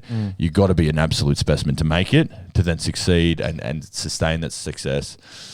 Yeah, I don't know. It's what will stop them from doing anything is Embiid's health, because they can clearly win without him. Yeah, they can do a bit. But when they run into a top team, they're going to need every man on board. Absolutely right. And again, Atlanta probably aren't that. You could probably think they could win with Embiid. Do they try and manage it? You know, it's very risky to manage players in the playoffs when it's must win shit. It probably depends how they start. Maybe he doesn't play game one, but if they get blown out in game one, they might go, shit, we're going to have to play. Which fucks them. And then they go, fuck. Or now do we have to play him in game one so we can get ahead and then rest him? I just don't see it happening. I think they can go a little bit cautiously with Embiid. I think they account for Atlanta pretty easily here, you'd think. We got Seth. But you do. Absolutely. Across the board, they do. They're the 1 seed for a fucking reason. Yeah. Oh, but I don't know. Like, it is playoff. worried It about is it, playoff. Well, but, you know, they go to Atlanta with a full house. Trae Young's in good form. All of a sudden, if it is 1-1 going into Atlanta, If they drop one at home, maybe there's some and cause then you're for rushing concern. Embiid back. Yeah, maybe so, there's some cause for concern. and that's it. And it sucks that you think this team comes down to one player.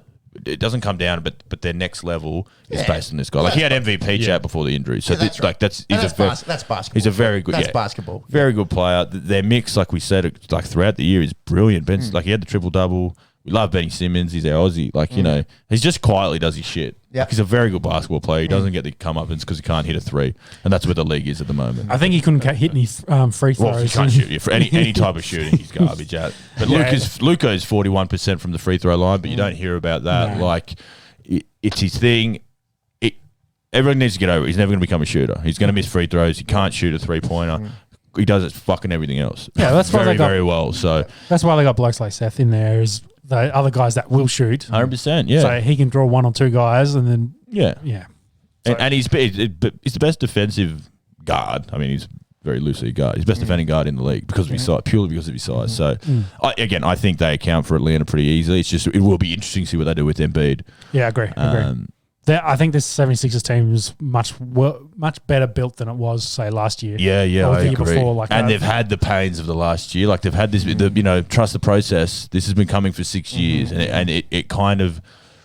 They're in their know. window. They If got The process is now, isn't it? If they They've got don't what win it they this need. year, do they try it back again? Do they try and blow it up? Like, Embiid's not going to get healthier all of a sudden. Simmons isn't going to find a 3-point shot. So is it one or the other if they don't win it? That's how cutthroat this sport is. So, Do you want to talk about the 76ers fans sending off the Wizards? They gave him the old Gary Bertier. No. Hey, goodbye. And Jesus, good to watch. Yeah, it is, especially yeah. big crowds. Yeah. Big crowds. And we don't need to be throwing water bottles or popcorn. No. We'll get to that. We'll get to that, but whatever. But and they've been locked. And Peps, you touched on it last week, a couple weeks They've ago. been locked up. They've been locked up. Like They're animals. crazy. They're already crazy, and now you're throwing them with beer inside a condensed area, and it's their sports team. It's the most important thing for them. They're fucking crazy. Sports fans are crazy. We love them. We are them. Like, yes, we're all we are psychos. 4 crazies right here. So it's And now they've just been unleashed in playoff basketball. Yeah, It's kind of they've wrapped them up, and now it's like, all right, full arenas, let's go. What do you have? Yeah. So There's nothing better than hearing that chant. oh yeah, because you got nothing. As long as you're not on the receiving end. got But, yeah. Poor Russ and Bill just going. And stiff from the Wizards. They're shit as anything. They've made a miracle to be there to win a game, and then you get the fucking you get walked off. But Cop that. It's professional sport. that's one of those big three teams we're sort of talking about. I think you guys want to jump into. We'll go with Bucks and Miami rather quickly. Yes, because the series was over and done with pretty quickly. Not wasn't it? Not really. A bit much. disappointing for Miami. Of course, making the final last year. Yeah. So And looking at their season, they started putrid. They were very bad. They had a few injuries. They got back. They went on that awesome run. They got up to the third seed. Finished about where we thought they were. Middle. Probably would have thought that fourth seed was theirs. Dropped a bit. Again, Giannis has won his MVPs. They've lost, and you can tell he doesn't give a fuck anymore. Now it's about winning for this team.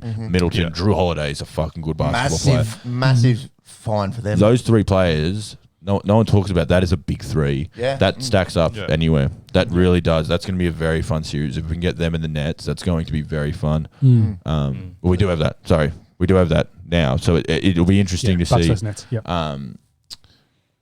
How it, because I don't know if it works, but we'll get, the series was done. It was pretty quick. And shout out Marty Carujo. He was talking about the Heat had the driver's seat for Harden.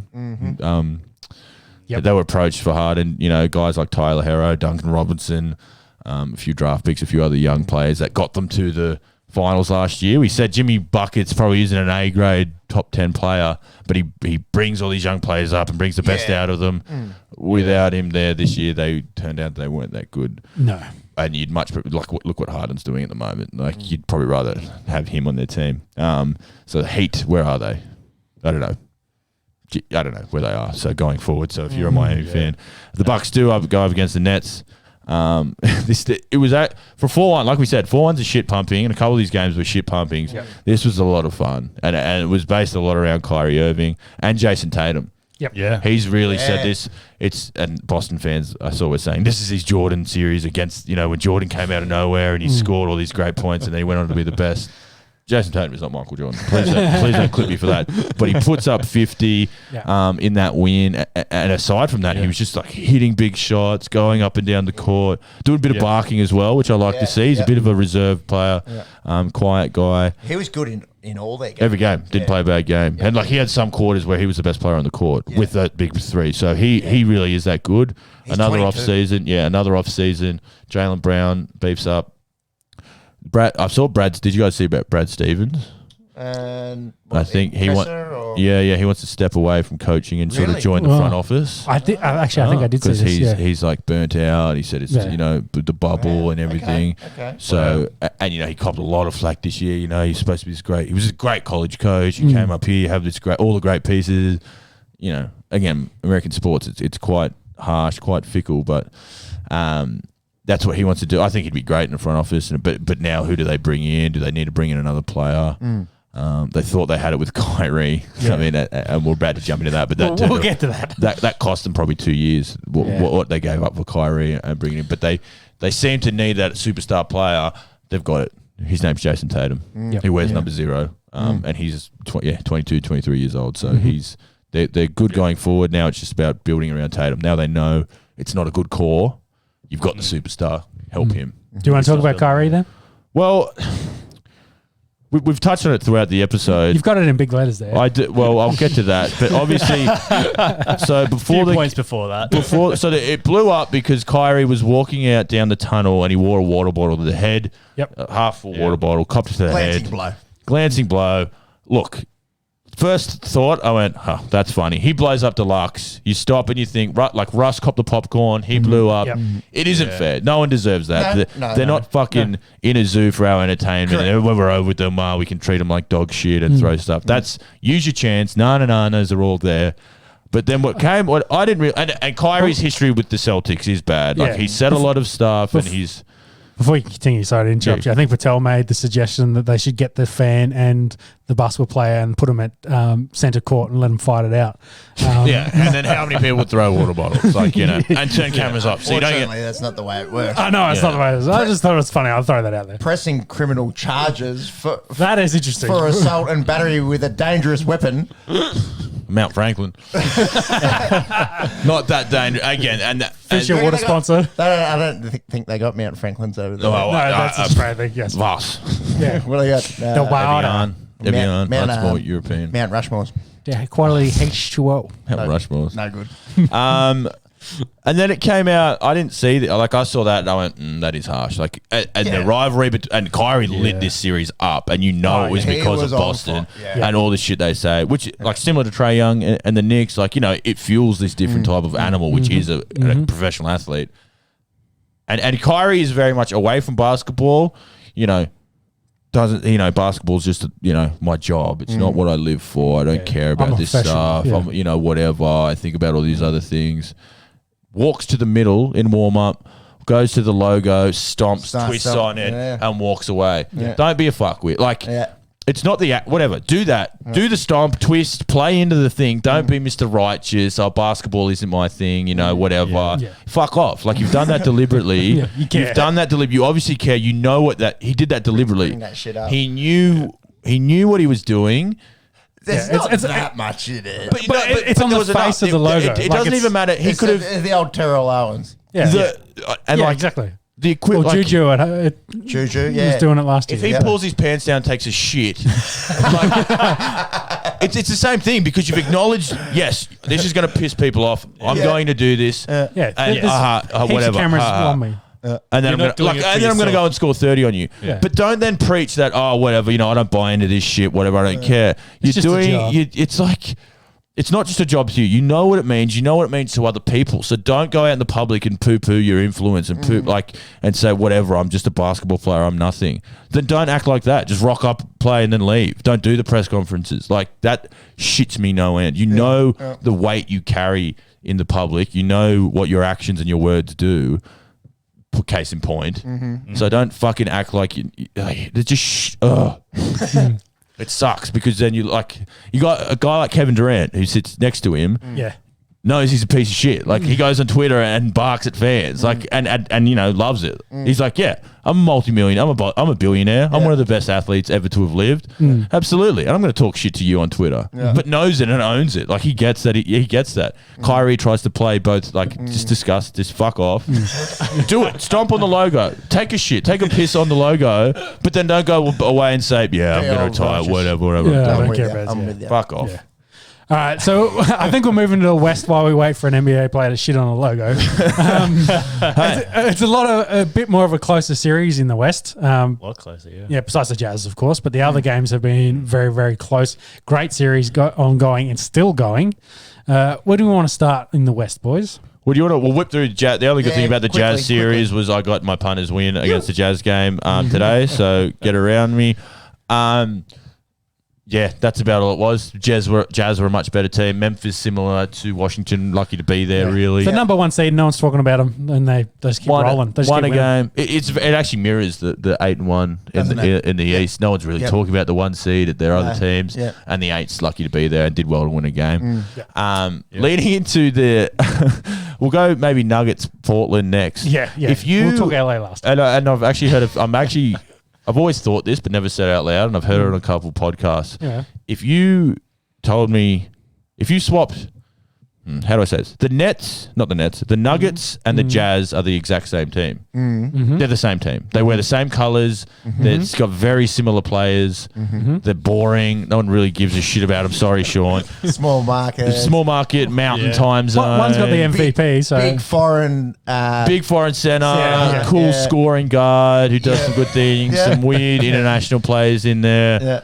They're not going to win. They're just No Aussies on the Nugs. No, true. Okay. Well, they've got Jamal Murray's Canadian, so there you go. So pretty much the same. They just same but different. And I sound like a real snobby Lakers fan when I say that. But that Jazz series, until this morning, I didn't watch a second of it or check a single stat. Until I was morning, I did some digging. I went, Yeah, but that's the Jazz. Like that's been the whole entire Nuggets. season. That's what the Nuggets are. The Nuggets are the Jazz. Jazz are the Nuggets. It's the Superman, Spider-Man meme. They're pointing at each other. Yeah. I like Get a that. jersey on it. You can't talk about this game though. In that, like, Nugs did take a 3-2 unreal. lead. Look, I they took a double love over. Jokic. I love what he's doing. Double overtime games. It's exciting. Danes drops 55. Yeah, but and loses. and still loses. Yeah, Fuck, he's just. Oh He's my such a God, I nearly specimen, swore. Can I get one of He's- those, please, Peps? But thing. he's so underrated. I love Dame Lillard. It's weird. Underrated's a weird word because everyone loves him, but they still don't. I think it's fitting. Like, Oh, mate, you put him on that Nets team in place of Kyrie. Absolutely. Yeah, he's ridiculous. He's ridiculous. He- It's just, and it's always been the Dame story. Yeah, McCollum's okay, but he's just never had that supporting cast Never had it. Yeah, number around 2. him. Yeah. Yeah, I think he gets underrated in some of the awards and recognition throughout the league as well. Like, I think the players know what he's about. The players, fan love, fucking but again, if you stack him up, if you go, all right, we'll go Curry or Dame. Everyone goes Curry. All right, Yeah. well, Dame or you think he's that second tier, but he's at the fucking top of that second tier. He's tier. Well, He's tier what's one. tier 1? Durant, LeBron, Steph. Like, so you don't put him in that tier, do you? No, yeah. You know what I mean? Yeah, no, I'm with you. You know what I mean? But that next Is he one top down. 10? In the league? Yeah. Yeah. He's top Yeah. 10. Yeah. That for me is kind of tier one. Your top Yeah. 10's your tier one. I disagree. Because you only get 5 guys on a court, so how can you have a top? You know, not to be. I guess we. I get what you're getting at. You know what I get? We could argue about this for 3 hours, Yeah. I reckon, on the We definition do. of tiers. I'd say top 10. It would is tier one. bore our listeners to tears. Yeah, I could see a 5, like a 3 or a 5. So anyway, Well, you got your top 10. You field your 2 teams against each other. Yeah. Exactly. And one team would win by more. yeah,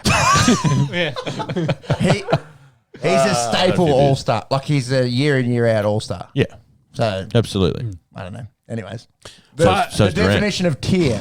yes. If If you're listening, yeah, I don't know. Again, I won't do it. may God Anyway, have mercy on his anyway, soul, let's and finish. let us know. Let's finish off Dame. He did set a playoff record for 12 3-pointers, including the clutch. I think it was both at the end of regular time and at end of OT1 to keep him in the game. He essentially carried the team in this. Nugs hold on though; they take a 3-2 lead. Next game though is in Portland. Massive game in Portland tomorrow. Would not surprise me if this goes 7. Yeah, it's got 7 all over it. Yeah, for sure. As a Yeah, neutral. yeah. You can see what the Jazz can do against Portland. Go on, Nuggets. There he is. Let's move Let's to talk some about some- games that actually matter. Some LA basketball. So the Mavericks had a big win against the Cowards today. So that's been a bit of a fun series. You know, we talked about the Mavericks coming out of nowhere, going 2-0, winning both games in LA. Goes back to Dallas. Clippers win both of the games in Dallas. Back in LA. Dallas. Oh no, sorry, third game in Dallas. Mavericks win that one. Yep. Luka goes off, 42 points, 8 boards, 14 assists. He's got some nerve damage in his neck. He came out. That's concerning. Which is concern. Well, It's probably from carrying that team on his shoulders. it's what he's. It's Too easy. it's free money, but this is a very fun. This is back and forth. You can't pick which team's going to show up. It comes down, and I've got down there Kawhi. Yeah. Like when he Been plays looked like- bad, no one really talks about it. Like he's Did you see his last shot in this game? got the brick, and then Yeah, the Rondo, brick, and then Rondo got into gets him. stuck into him. Yeah. It was a shot. It was well defended by whoever came out, but there was Yeah. still 4 seconds on the shot clock. Exactly. Had a guy in his face. Corner 3 misses the rim. Everything, by everything. everything. Not a good option. Mavericks get the rebound, Yeah. Game over. and then foul back and forth type thing. But no one really gives. Again, Kawhi's got the 2 championships with 2 different teams. He's got the credits. You think he could give him the chance to do that? Yes, there's probably a better option out there, but Kawhi's Kawhi. But then it comes in when Paul George plays bad. It's oh my god, Playoff he's so George. shit. Playoff B sucks. He led the team with 23 today, but didn't do anything wild. Again, when you're supposed to be Kawhi and George as great defenders, that's part of their greatness. Yeah, Luka just owns the Cowards. He owns them. He just shows up, gets buckets, leaves. Doesn't matter if it's in Dallas or LA. He just dominates them, and they just don't have an answer for him. Like they swap on him, they double team him. Porzingis chips in here and there. They just have a lot of role players around Luka. Again, they're one of those teams. Unless he goes full Nowitzki. 2000 and when did they win it? When did they beat the Heat? 14? 2014, whenever it was. They beat the Essentially Heat. They carrying beat the the entire Heat way. from Dirk. You know, so there are eerie similars to, you know, the European carrying the Dallas team. But I don't. It is a lot of fun. There is a lot of back and forth, and then Well, they're 3-2 at the moment with Mavs with the lead, so the Clippers on the verge of getting and eliminated. the games are close. Like they are back and forth. So Another series that probably goes 7. 2011. Then the Heat won 2. Correct. Yep. I think the Clippers win this series. I fucking hate They this. come back, they come I back. reckon you're gonna see a real Kawhi step it up. I This need next to do game's this. in Dallas, am I Yeah. not? Yeah. So you think they go... No. It's in LA. The next 2 would be in LA. Ooh, is it? 2-3-2, isn't it? Mr. Muggy, we'll get on that. I think I'm going back Luka in this. I'm going to go with Luka and Yeah. Dallas. Well, Dallas And they've get got out. they just need to win one. They just need to halve one of these games. So, that's all right. I could be completely wrong. I'm happy to be wrong with this one, but Dallas. I don't know. Like again, Kawhi hasn't It's done in Dallas, I'm pretty sure. Okay. Well, Kawhi hasn't done anything this series or this season really to say, oh, that's the Kawhi we know and love. And we talked about, They're the 4 seed, so they were there and thereabouts. But yeah, but that's it. There and thereabouts is probably how you'd explain them, you know. And again, you'd probably rather that than what the Lakers were. They're up and down and injuries and everything, trying to piece together a starting 5. Game 6 confirmed, Dallas. Okay, there you American go. Airlines Center. Fucking hell! So Clippers have to win in. I'm gonna see. I reckon we can see real playoff Kawhi here Yeah. Ooh, there we go. for just nothing more than he's done it. Anytime he's had to, he's done it. The cry. It just needs it, but it does, and it sucks that it does come down to Paul George because before he joined the Clippers, I really liked him as a player. But it. He joined the cowards, so you don't like him. Well, he is a coward. He's a filthy, stinking coward. So hard to get around a bloke who is that. So it does come down to him though. He needs to show up. Yeah. He needs to. I agree. And again, Kawhi played like dog shit. He scored 20 and 41 minutes today, but no one talks about that. They talk about, well, why did George score 40 and match Luka? So that'll be very interesting. The next series, we can go pretty quickly on this one. This one's Someone's not confident by the sounds of it. You I scared? told Monks, I've gone from... That's it. It's been Gone from we'll whitewash them. I've gone from gentleman sweep. I never thought it was going to be a clean sweep to slightly worried to Bulldogs Shit in it. to Bulldogs v Fremantle petrified. Like This should be more than that, in my opinion. It's scary. no, you have no idea how terrified I am the Bulldogs lose to Fremantle this weekend. Like I can't like this. I'm telling you. Reflecting, we might have some American listeners at the moment. Ah, shit. Sorry. Well, hey, if you want to listen to some AFL content, sorry. Great game. Sorry. Great game. Sorry. Some similarities between basketball. These games are different to most of the other series. We've had 5 games. It's a 3-2 series. It seems like it's really close. There hasn't been a single close game here. They've just been just back, like whichever team gets in front. Whoever wins. gets hot wins. Yeah. Who gets hot? And when Davis plays, the Lakers win. It's that simple. He is the best player on the court when they play. LeBron, a bit like Randall, looks tired. He looks a bit hurt. Yeah. All the again, He's had to carry him Monks this and I game, chat. All the worst things about LeBron are coming out: the whinging, the walking off early, the playing for flowers, the fouls, flopping. Fouls. Yeah.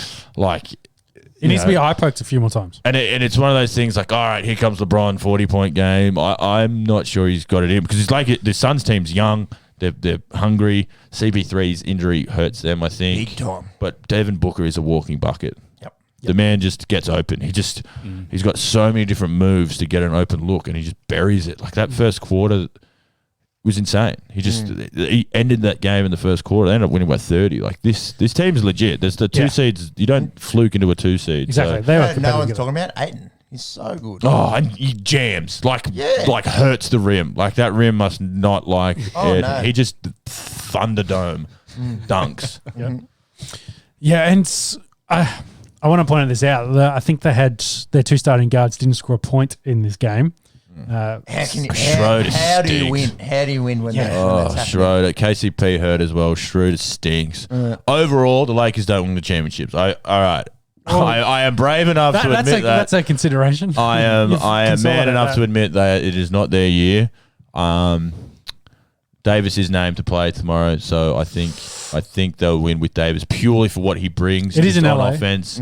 We know he's an all-time defensive player, but they look dog shit when they have the ball. Yeah. Dog shit. Like without him, they've been so reliant on him. They don't know what to do without him. Kuzma's been okay off the bench. LeBron's going to get his 20 and he's going to get his 20-point triple double. Davis is 30 points. Lock it in. He's just that awful matchup. He's big. He's amazing. He is tier 1. Yeah. Oh, yeah. He is tier 1. Oh, yeah. So he plays, they win tomorrow, as far as I'm concerned. But going forward, that's a different story. Yeah. Well, I think this goes 7. I think we got 2 7-game series. Yeah, I agree.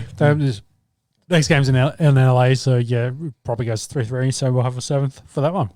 But yeah, like you said at the top, Sean, West is a lot more interesting than the East. Yeah, big time. Big time, definitely. That's one thing Australians don't have is game 7. Game 7, yeah. Like that just brings out the best and everything. Like Doesn't you've it? had a slog and then you just move on or you go home. Yeah. Yeah, game 3 Origin's probably the closest that you'll get. Yeah, true. Actually, Or a test series going to 5. Yeah. Which we haven't had that for a while. A meaningful Sydney But test. you're exactly right. You're exactly right. So was That it? playoff basketball? How good is it? Yeah. And that addition of fans is atmosphere. insane. So this time next week we'll have hopefully we have Clearer picture. a lot of fun series going on. But the East matchups are, I don't know. Depends with Embiid. We could have 2 really juicy matchups. I think Atlanta are going to do something. I think I can speak for us all and say, fuck the net. Monsters. The Monsters. The Nets monsters, yes. I kind of like them. Judas on the end of the table. That's the one thing. Kyrie rant. That's the one thing that's stopping me. If Kyrie wasn't on that team, I love Harden. I love Durant. Yeah. I love those Blake? guys. Blake's a lot of fun. Resurgent. Yeah, he's been good. Yeah. I think that'll do us for an NBA chat in the playoff. Look at how they're going. Let's jump into our final round and tackle some of the other news that's going on. Looks like the cricket's probably at lunch by that. So first of all is the NFL. Not a huge amount of news. It's been a pretty quiet week. Otherwise, most teams are in their second sort of phase of OTAs. Bortles was out there for the pack today. Sammy Watkins was out there for the Ravens. So some of those veteran guys that have been signed to new teams are coming in for their first training sessions. So far, no real significant injuries to report, and most of the draftees are signing as expected. So, we're in peak off season for the NFL. Probably the biggest story is the chat, and we kind of talked about Shannon Sharp stitching up Julio Jones last week with him on live TV, saying he's out of there. There's been a host of teams interested in that trade. Patriots, Titans, Steelers, Ravens, they're all keen. It seems like Seahawks are the room for the hottest to getting Julio, because they want to establish the shit out of the run next year, and not let Ross cook.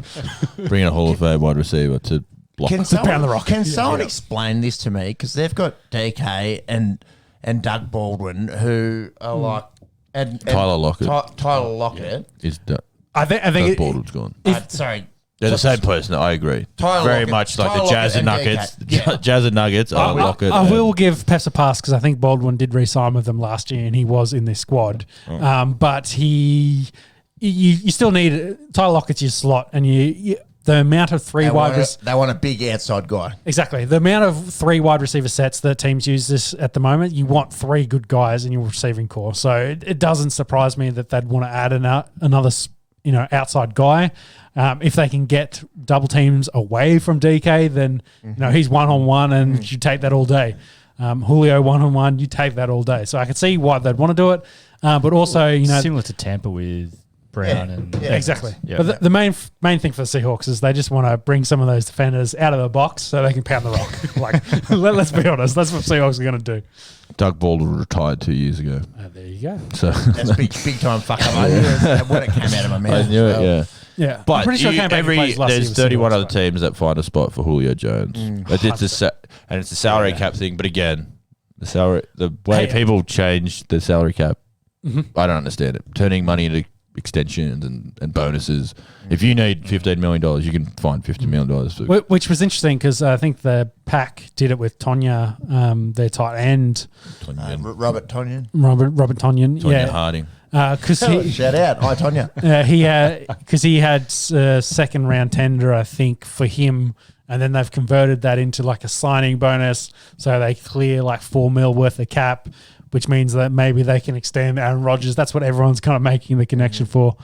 who knows with that? But we'll keep tracking Aaron Rodgers. He's still officially a Packer after June 1 with the start of the new league, but we'll see what happens there. I think he stays. I'm with you, Pep. I reckon he stays. Yeah, could do. To finish up on the Julio chat, it sounds like a second round pick. We'll get not expensive at all. Hey, Exactly. That seems untenable at the moment. Well, I think it probably comes down to a healthy Julio. If you get a healthy guy, it's worth them. It's worth that. If he only plays 8 games next year, you'd be like, oh, maybe we paid overs. But hey, you still take 8. Worth it for a second round pick. Yeah, 8 games and 8 Jeez, he'd look good in touchdowns. purple. Jeez, he would look good in purple. We don't have a number 11. Just so he can block for Lamar. Hey, he's playing point guard for the Lakers. Actually, that's what I was talking about. He's coming up the halfback playing for Freo. That's what I'm worried about. That'll do it for NFL chat. There's like I said, not a huge amount to report. That's literally it, yeah. Preseason doesn't start to August, and 98 days, I think I said. Yes. Yes, 98 days. We're on the counting. clock, countdown, and if anything major happens, we will report it. Some NHL playoffs news. The Avs clean sweep there and through, and they're taking on, I think, your Knights. Go Golden Knights. The Golden Knights. Bleed black and gold. I think they've already taken a 2-0 lead in that, and they won in overtime today. So Avs, of course, clear favourites, and probably gonna. I don't want to say they're gonna walk into the Stanley Cup, but they're on the right. They're on the road. Yeah. The Jets won theirs. Go Fighters. Yeah, the Fighters. But they're already a 1 game down by the looks of that. I think the New York? The Islanders. The Islanders. They have a pretty good series at the moment. Bruins. Against the Bruins. Big What? rivals there. Big rivals. Massive crowds and massive scenes for all the NHL games, which have been really, really excellent. Colorado had a full crowd in for that overtime win for the Avs. So pretty impressive. Monkeys, Lightning up 2-0 in their series as well. I wouldn't mind a Lightning Avs final. That would be pretty interesting. But we'll see how we go getting there. Going, yeah. Any other comments from any other boys on the NHL? What was that video you sent of? Was it you that sent it? That guy getting knocked the I sent it. out. What game was that in? It was Jets. Yes, it was the Jets game, and I'm not sure the player, but he put it in the net around the corner and completely blindside, knocked him the fuck out. Started a melee. They kind of fight. It was dirty, 100% dirty. I think the joke we were kind of saying was going back to NRL, Verlander's having a heart attack, seeing that high contact, but massive hit, absolute huge hit. Yeah, that's the one. See, I don't really fully understand that sport. It doesn't look that different to anything else. But yeah, they look straight into it, aren't they? I think the idea is the goal was scored. So he's put it in the net, the goal scored, and he's hit him after essentially the play would have ended. So it's late. Yeah, it's definitely late. Right. Love some NHL on the Esky. Enthralling. Great chat. I think The back and forth we've had there. Is some of our best. Clip that, monks. I think we're keen for the Stanley Cup. When we get into the final, we'll get clear of who the top 2 teams are. We'll get stuck around watching some of those games. If the Avs make it, I'm going to watch every single one. 100%. You might be able to tell us a few players after that. Yeah. I can tell you that Dante Reisner, the left guard for the Denver Broncos, has been every Colorado game. So Yeah, good. Yeah, good. Look, looking at it, I can't imagine playing that sport. It just... We talk about rugby league being a warrior sport. That's a fucking warrior sport right there. yeah, playing on another level. rock hard ice is different, and it's a completely different idea from running to skating. It amazes me. I love it. Rolling in, let's tackle some... From the fighters to some fighting. Yes, so some official fighting in a ring. I think we'll leave UFC 263. That's coming up in the following week. Yep, June long weekend, our time. Yes. And then the following Wednesday from that is Gallen versus Hooney as well. So that's coming up too. But I guess the other kind of news that's come out during the week in the, let's call it the prize fighting and boxing world, is the Logan brothers. Of course, Logan versus Mayweather is this weekend. The Paul brothers. Sorry. I said the Logan brothers. I was like, that is their name, isn't it? Yeah, it's the Paul brothers. You are right. I've had too many beers. Yeah. I've got Logan on the brain. So Logan's fighting Mayweather this weekend. They've they've reported their purses. Logan's going to make 26 mil and Mayweather's going to make 132. So he's not even going to make a fifth of that money. But 26 mil for Logan.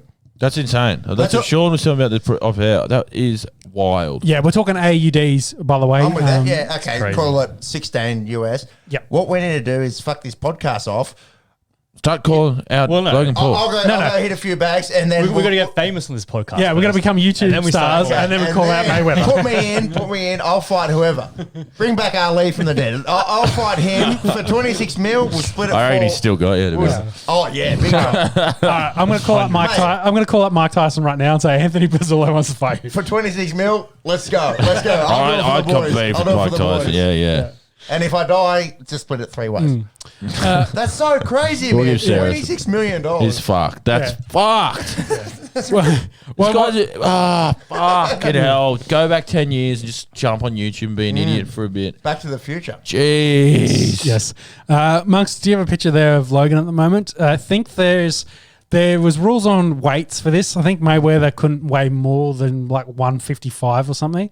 And then Logan was... He'd be 200, wouldn't he? Well, Logan's meant to... I think he's limited to like So he's 190. Limited to 190, yeah. And he Mayweather was He looks fucking 160. sharp. Are they drug testing? That is a great question. Yeah, great question. You should scroll down and see if there's any more pictures. There's a one of this one. Fuck. Does he look 195 to you? No, he does not. He looks more like 220, and this fight's jacked. in 4 days, I think 3 days. Yeah, right. Actually, it's Monday our time, so 4 days. Are they doing Sunday theirs? Yeah, Sunday theirs. Oh, that hurts. Yeah, that hurts for us. Yeah. So I've just read this here. There's going to be no judges. So Yes. no winner Correct. announced. So they've announced the rules. So no judges, no winners announced. Fuck it up. 12 ounce gloves. 3 minute, eight rounds in total. Knockouts are legal, and it's at the ref's discretion to stop the fight. But what? So if it goes to a decision, then there's no. There's no announcement Thanks, on the guys. line. Thanks yeah. for coming out, which is what is now going to happen. Then. Yeah. Oh my god. No, Mayweather are finishing with it We're too. in the wrong business, boys. Yeah. Well, yeah, that's really just to protect Mayweather and make sure that. He's 50. It said here his 50-0 record will not be on the line. Yeah. It's not even a. It's exhibition. It's an exhibition fight. That's the word. Yeah. This quote. My nickname is money for a reason. I believe in working smarter, not harder. So if something easy like a legalized bank robbery, I've got to do it. I have to do it. Yeah. They're offering Fucking hell, he's making $100 million. plus $120 million. Yeah. I don't care what it looks like. I don't care if people call me an idiot for boxing YouTube. They pay me $100 million. Fucking hell, they'll just... God damn it. That's too much money. Just quietly though. That's too much money. What happens if Logan Paul knocks him out? Yeah. Well, if you look at Logan, he looks like he's 220 at the moment. He's probably got 50 pounds on what Mayweather has. So there's a huge size disadvantage there. Having said that, McGregor was probably 20 pounds heavier than Mayweather was when they fought theirs, and he has a professional mixed martial arts background. We saw how that went. You can't teach size, brother. But you also can't teach talent. So That's true. yeah, Mayweather is probably the greatest boxer of the last 20 years. Oh, yeah. Yeah, with 50, if not in Of all time. of GOAT status. I'd say Logan be lucky if he touches him, and Mayweather's going to piece him up. That's the way I think of it. Time will tell. Do you think this is a stain on boxing? Like that? Who the fuck cares? That it's come to this exhibition kind of style, like the theatre of it all. Yeah. Do you think it hurts legitimate boxers? Who was watching boxing before this? Like boxing Outside of the heavyweight and Canelo. Yeah, like boxing. No one. Exactly, boxing kind of has died off. Besides the hardcores watching it, if you want to get it back in front of the mainstream guys, who's more mainstream than Logan in the US or the Paul brothers in the US? They've got massive followings. I think Logan's got 20 mil subs. I think Jake's not far behind him. Of eyeballs they can bring to a fight. Then, hey, if they pay $50 each, that's where the money comes from. I think this. You got a lot of people into the fight. You won't get a lot of people into the sport. Bingo. Like how many people watch this fight and they go, "I'm going to watch another one of these." Not involving Logan Paul. Yeah. No, Not a big percentage. but if you convert 1% of, say, 1 million people watch this, go on. Quick maths. It's 1,000 people. 10,000, yeah. yeah. 10,000. We did this exact same conversion last week. I think. Yeah. But 10,000 people is 10,000 more you didn't have the week before. So it generates eyeballs. Like, yes, your conversion rate's probably not great. Just look at On The Esky stats. But that's what you're bringing in. It's still good enough. If you're bringing that in, are you turning 1% off boxing the other way? Yeah, that's what I'm worried about. Because you've got this great. We talk about that 3-headed monster at the heavyweight division. Yeah. There, It's unreal. They could do that for the next, like we said, 10 years. They could just go around and that'd be awesome. Yeah, trilogy, quadruples, whatever you want. And then you got this guy, like you just said, the greatest of all time, possibly the greatest of all time, is fighting the guy who films himself on It's YouTube. literally what it is. Yeah, So- second professional fight. I do have to give the Paul brothers credit. Like, they Oh, are it's training not for that. this. Fuck Oh, yeah. he's training the house down, but They're training. They're trying to become fighters. Like, first couple of fights for Logan Paul pissed them off. Like, against YouTubers, like, sure, brought in crowds and made him a bit of money. Nothing serious, but like, he doesn't catch in up a 20 way, years they are worth of trying to boxing legitimize talent, though. themselves as boxers. Like, Yeah. he's called out Mayweather. Like, it's Yeah. Thank There's God. no It's a big Like, shout. you got Mayweather. It's a big shout, Yeah. but you're not making up 20 to 30 years. Like, Mayweather's been No, boxing. he's His not old man winning. made him box Yeah. when he was like 3 years old. So, yeah. And he's in his 40s now. So, he's not winning this fight. It is for the money, but like, at least he's having a good go at it. He's not just lounging around and if he wins this fight, like, I don't know, we'll have to fucking eat these mic stands because it'll be an absolute. You Actually, just have to Monks, swing from your hip and just hope Mayweather just looks at your punch. Yeah, can you go find some odds for me? What is Logan paying at the moment? And I would say it'd be significant, You wouldn't maybe even get double value digits. for it. No way. No, it'll be $5 or something. There's no point doing it. It's got to be more than that. It can't be that short. It'll be $5. Make a betting. You can't get a double digit in a 2-horse race. while I look for fights, do you want to start talking about the other brother? Yeah, we might as well move on to Jake Paul. And we mentioned last week that he's got this Showtime deal. So his first fight, his debut for Showtime is going to be on August 28th. And he's going to fight Tyron Woodley, former welterweight champion in the UFC. Close teammate and friend to Ben Askren. So throw that out there as well. Woodley, of course, though, probably a different beast to what Askren is. Old though, and has looked vulnerable in his last few fights, but Yes. a professional fighter. But yes, getting up there in age, closer to 40 as well. But if you Google pictures of Ben Askren and then Google pictures of Tyron Woodley, they are very different. In terms of the rig. Yeah, the rig is very, very different. Also, Askren was a wrestler, Yes. whereas Woodley is... He's a wrestler, but known for knockout power. Correct. And I think the classic, people were kind of joking on social media about Tyron Woodley versus Josh Koscheck as, the preview for Tyron Woodley versus Jake Paul. Koscheck, of course, had bleached dyed blonde hair and got knocked the fuck out by Woodley. So That would be great. Let's do that. I think that's the hope. If Woodley should win, he's got the hands, he can do it. If he doesn't, maybe that's a bit of an L for mixed martial arts at this point. Yeah. Yeah, do that back to back. Short turnaround as well for Paul. Like what, 28th, 3 months? I guess 3 months. 3 months, yeah. Yeah, Yeah, well, that's an 8 Didn't week get camp. fucking touched by Askren. Like, No, not at all. True. No. And he'll get an 8 week camp leading into that, so that's not a huge deal, I'd say, for that. fuck, Woodley's had some big fucking knockouts. Like, surely just punch him square in the face and just break his skull for a little bit. I know. I hope he's okay, etc. But just he's really embarrassed and never wants to fight again. Monkey, can you give us some odds, or could you find me the Tyron Woodley versus Josh Koscheck real quick?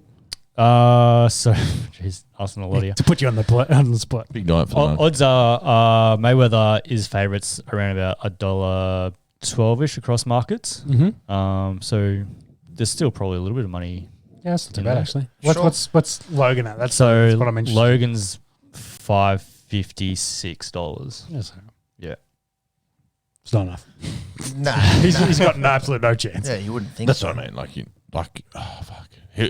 Yeah, you're probably right. It will get stopped because they want to. Mayweather will have a stipulation that he gets protected here, and it looks good that he can knock out this YouTuber. How do you not have judges? So it's a pure Exhibition. Yeah. and he's just come out and said it because they've obviously made all their money. And Yeah. what the fuck are we doing? What are we doing here? Hey, if you get to watch Logan get punched in the face for 3 rounds, I'll be more than happy. I don't mind Logan as much as I hate Jake. Jake's an absolute fuckwit. Probably, but if Jake wasn't on the scene, I'd really hate Logan. I think Jake makes Logan look a lot better. You reckon? Yeah. I agree with Macro on this point. Yeah. He's an absolute twat. Yeah. Jake. Yeah. Like he is the highest of fuckwits. I'm not going to argue that point. Watch this, mate. McGregor will fight Jake.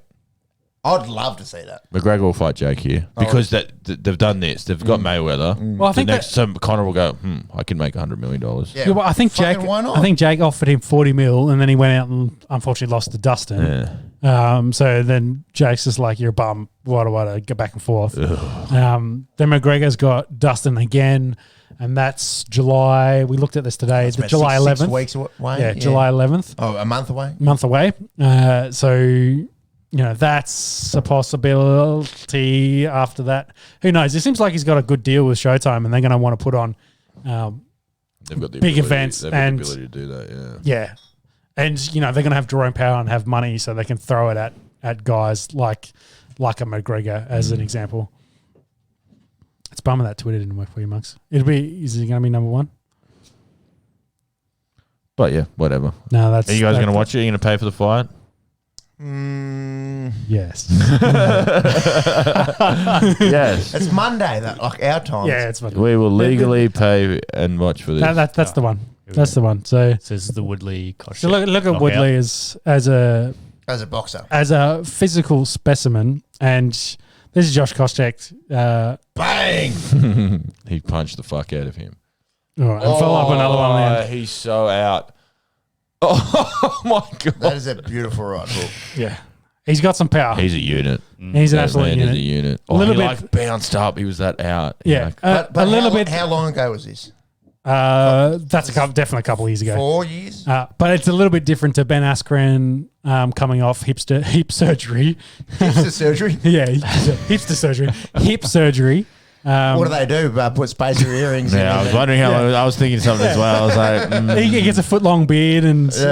which cafe did he get a job as a barista? There you go. Nah, not my best. Yeah. Who's his favourite indie band? Yes. We talk more hockey. This is shit, Dad. Anyway, that's where the polls are at. That's boxing at the moment. We talked about the heavyweight. There's nothing else really going on in the fighting world as yet. There's a card on the weekend. I think a few of the heavyweights are fighting in UFC. But of course, we're looking forward to UFC 263 the following weekend. Let's talk about some golf. The greatest segue in podcasting. Fighting to golf. Yes. 2 of the hardest mental games that you'll ever come across. Not wrong. Jordan Spieth. Oh my Lanta. He's back. By both, He's back. you get clubbed, so it's all good. That's terrible. Here's a draw. I'll put that in that. yeah, with all the other media. Can we get another draw? That thing's getting full. Anyways, Charles Schwab Invitational out there at Fort Worth at the Colonial Country Colonial Country Club. Try saying that 5 times quickly. Spieth, 63, 66, 66, 73. Yep. Personally, would love to shoot a 73. I'm nude if I'm hitting 73. Oh, on 9. Yeah. I was actually thinking of a reasonable number. I was like, is 15 too much? Yeah, I was. So, yeah, we hit something like that around on 12 holes on the weekend. Oh, come on. I was about 65, wasn't it? Anyways, bottled it. There's Carlton, Jordan Spieth. But Jordan Spieth, famous for a gag. Famous for a gag. Lost to Jason Kokrak, 14 under. That is how you say it. Yeah, there's a joke there. There's a joke there. I'm sure there is. Second win for Jason. 36. Second win for Jason Bolivian marching powder. Tit. Late bloomer, 36-year-old. 36-year-old, second win on the tour. The tour goes to Ohio this week, Memorial Tournament, and 2 weeks out from the US Open. I guess a little bit of a come down after the PGA Championship, and Did you see what Phil came out and said that after the first round, like he had a stinker. I think he was 3 over. Yeah, and they were like, "Oh, like, what happened today? You know, he just weren't feeling it, and he just like straight up looked at the camera. He's like, yeah, but I was 3 over. I didn't play well, but I won the PGA, so I don't care. I didn't say that. Like, what a boss. He's What played a his final. legend. He has played Oh, his yeah, he's played his absolutely. He's happy, as But if he was he back would there on Thursday playing that tournament. Like, God, Yeah. They love golfer's it. They love golfer's it. life is muy bueno. But yeah, I agree. Now, any early thoughts on the US Open? We won't jump too far into it. 2 weeks ahead. I love what Brooks did, and he won a Yeah. couple US Opens, even on that one leg. Like, fuck, So many. How good are the memes? very good. Him- Like, him- that's what it's coming towards. Him is and this- Bryson. Let's go. That's this all I'm curious Bryson Brooks. Like, yeah, if those organisers of the US Open have any theatre about them, you pair them. Pair. Yeah. Chuck Patrick Reed in there as well, just to see what happens. Really spice it up. Get John Daly a card and throw him in there or No, no. something. 3 rounds of that. Brooks, Bryson, and Stampy from The Simpsons. I was disappointed when I heard that it might be on like deliberate, like they're doing it for show. Yeah, I saw that. That wouldn't surprise me. And then when you look back, the mates you're had a like, couple beers and thought this would be hilarious. Yeah. these two are. Well, they get the more Wouldn't engagements surprise me. you have, the more bonuses you get in golf. True. Yeah, So when I heard that, and then you look back at it, you go, that makes sense. they actually are pretty cringy. But then I want to just kind of erase that because I love the idea of it. Of like how much Tom shit do you Brady talk on to the your memes. mates on the golf course? Oh. Yeah, because that's coming up. The bloody Tom The- Brady's loving the memes in the golf. That's match so funny. That's the eye roll. So I fucking hate Bryson as well. Bryson's the Kyrie. You've never said fucking that golf. before. It's news to me. Like, I love that one. go Brooks. We might have to get that up on Good podcasting. Yeah, Yeah, showing memes. We're looking at memes at the moment. Mugs It's is going to whip hilarious. that on the story right now if you're listening live. Yeah, we'll put that up on Instagram. That'd be fun. And maybe some Jason Kokrak. Well, My new favourite golfer. For no reasons. No reasons. Yeah, that was the week in golf. Yeah. what Thank about you. the French Open? Before we get to that, bonsoir. Stuart Board's just put down a sitter for the Pommies. Always good to see. And, you know, all I heard was our English is terrible, so let's talk some French. Some French Open. Je vais pas yeah. papsi. Comment ça va? Fun fact for those listening on the Not Esky, English. I took French from year 7 to year 12. It was the easiest B I ever got. Just a floating B. Always B's good. good. B's great. Oh, B's great. Don't worry about that. Do I know any degrees, French? buddy. No. Went to France. Turned out I knew no French. Really thought I could carry, you know. How I'll do you be get right. to- It'll be sweet. Bibliothèque is library. Bibliotech. There you go. That's how you say library. Anyways, Some on the Esky dropping the knowledge here. Something new. Let's talk about the French The Open. French though. Open. I am glad we brought this up because Naomi Osaka had to pull out because of mental health reasons. Obviously, this, Yeah. you know, men's tennis for the last 20 years has been amazing. We've been really blessed. Serena Williams has dominated the women's circuit, which we've kind of been blessed as well. Like it's actually really cool to have one person dominate and think she is out and away the best athlete. Now Naomi Osaka's come along as this new age, so good at tennis. Like she's great, and the way she interacts, like she's just down to earth. The way she does talk to the media is just fun. Like she just has conversations with them. She says what's on her mind. Like I remember when she beat Serena Williams when she first came on the scene. She's like, "That's my hero. I just beat the reason I play tennis," and she was so cool and open about it.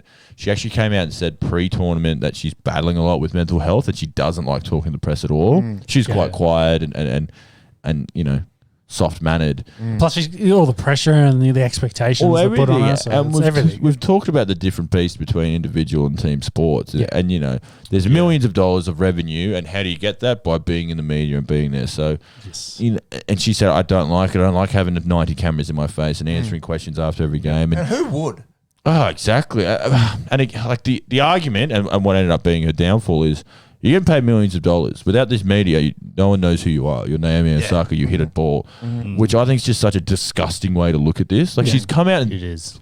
talking about mental health, how she is battling, and the French Open has said, you will do this press conference or you will not play. We will kick you out. Like what kind of message is that to the young girls out there who worship Naomi Osaka? Yeah. Yeah, she spent 20 years to get to that point. Exactly. She's worked her whole life to be here. She's you know, she's a hero to millions of people around the world. Like, you know, she's got I think it's Japanese background. I don't mean to be offensive there, but she grew up in the States. Like she's got this great multicultural background. All these people can look to her as, wow, look at her, she's made it. And and she's been kicked out of a tournament for saying that she's battling with. If she said she had a hamstring injury, would they say, "All right, out you go"? No. Like the brain's the most important thing we've got, and she's saying she's struggling with that. Yep. Oh, it's just such a gross message to come out of it. And considering across men's sport, the amount of guys that have come out and talked in favour of mental health awareness, all of their own mental health problems, and how 100%. respected and how loved they are. Exactly. But Well, then how Naomi brave does of you? it. How brave of them to do that Bingo. and do that and continue playing. She's saying, "I physically can't do this." Yeah. and they're then saying, everyone's "Well, then fuck off." Like they told her to fuck off. Yeah. But it's bullshit. Well, no, she didn't show up for the interview, and they said we'll fine you 15,000, and she said, "Yeah, no," because she won her first round. Yeah. And then she said, "No, you can't fine me. I quit." Yeah, exactly. That's literally what it was. And she did an encore. She did an encore interview, and she was very blunt with her answers. It was just, and that we got it there as a the one Marshall word there. Lynch. Marshall Lynch, I'm here not to be. I'm just here so I don't get I don't want to get fined. Yeah. But your heart goes out to the poor thing because she's battling with this shit. I don't give a fuck if she's a million. I don't give a fuck if she's an elite sports person. Still a person. Someone comes to you and says, like, she doesn't go to her friend and say, "I'm battling with mental health." The world knows that she's struggling with this. She's so vulnerable. And the last thing you want is to lose it as a sport as well. Like, oh God! She disappears for a decade. There's every chance she never plays tennis again, and now we're robbed of this great talent to come through and be the next wave of female tennis player. Yep. Like the message that comes from it is awful. Not to sound like a doink and fucking put my teacher hat on. Like there's young girls in my class. Like the message they receive from that. Yeah. Like the mental. It's just. 100%. And it's infuriating. It is. It's just like, and we talk about the concussion stuff and how it leads to depression and that stuff, and we pour our heart out for the guys at the gladiators. She's a gladiator. She's fucking. You don't get to the pinnacle of that sport without putting in effort. Just yeah. Hashtag at the French. Yeah. Let's talk Boycott. I'm boycotting the French Open. I won't gamble on a single French Open match for the rest of my life. I stand with Naomi. This is great listening. Yeah. Pepsi makes the wink symbol. Let's talk the about men's side. God, how good the men's sounded. Yeah, let's talk about a little bit of the bloodbath that is the men's seed at the moment. 12 seeds have gone in the first 2 rounds. Nadal, the Joker, and Fed all still going though, being probably the 3 biggest names at the moment in men's tennis. At the moment. For the last decade and a half. The moment is the 21st century. yes, true. I was thinking, Federer maybe starting to get a little bit past there, but I'll keep him up there. I'll keep him up there. Yeah, that's fair. Well, of those big 3, Rafa at the French Open, he's won 13 out of 16. He loves clay. We're talking about home court advantage. Technically not a Frenchman, but it may as well be. He loves. He's a wizard on clay. He loves clay. Clay is home for. I think I was having a look at before the tournament started. Before the tournament started, the odds of him winning the whole thing, $1.72. Yeah. Sure. And that's value for the last couple of years. 127 other contestants. Yep. He's $1.70 in a 128 horse race. That's fucked up. Yep. It's brilliant. I've got his record there. He's 102 at the French Open. 100, yeah, that's right. That's 100 wins and 2 losses over the past 16 years. Lost twice. What noise does a goat make? Bear. Hey. Very grateful. That's my Rafa. That's all I got. I love Rafa. I love Federer. I don't think you can hate Rafa. Like Rafa and Federer definitely. You can hate the fuck what out are you of. saying about Novak? Because I tend to agree. It's weird. We've gone from Bryson to Novak. It's weird. Where's Kyrie Irving? There's always going to be villains in sport. It's True. Exactly. Yeah. Big 3 fuckwits. Some interesting notes. Rafa plays his game tomorrow, which it's their Thursday tomorrow for us. Friday morning. He turns 35 on that day. Unfortunately, though, he will have no fans at this match because it's after 9 p.m. and they've got the COVID curfew at the moment in France, which probably a little bit disappointing for him to have no fans at his game for his 35th birthday. He's that much of a competitive animal. I don't think that'll bother him too much. No. And I think he's got Gasquet, yeah, as his competition for that match.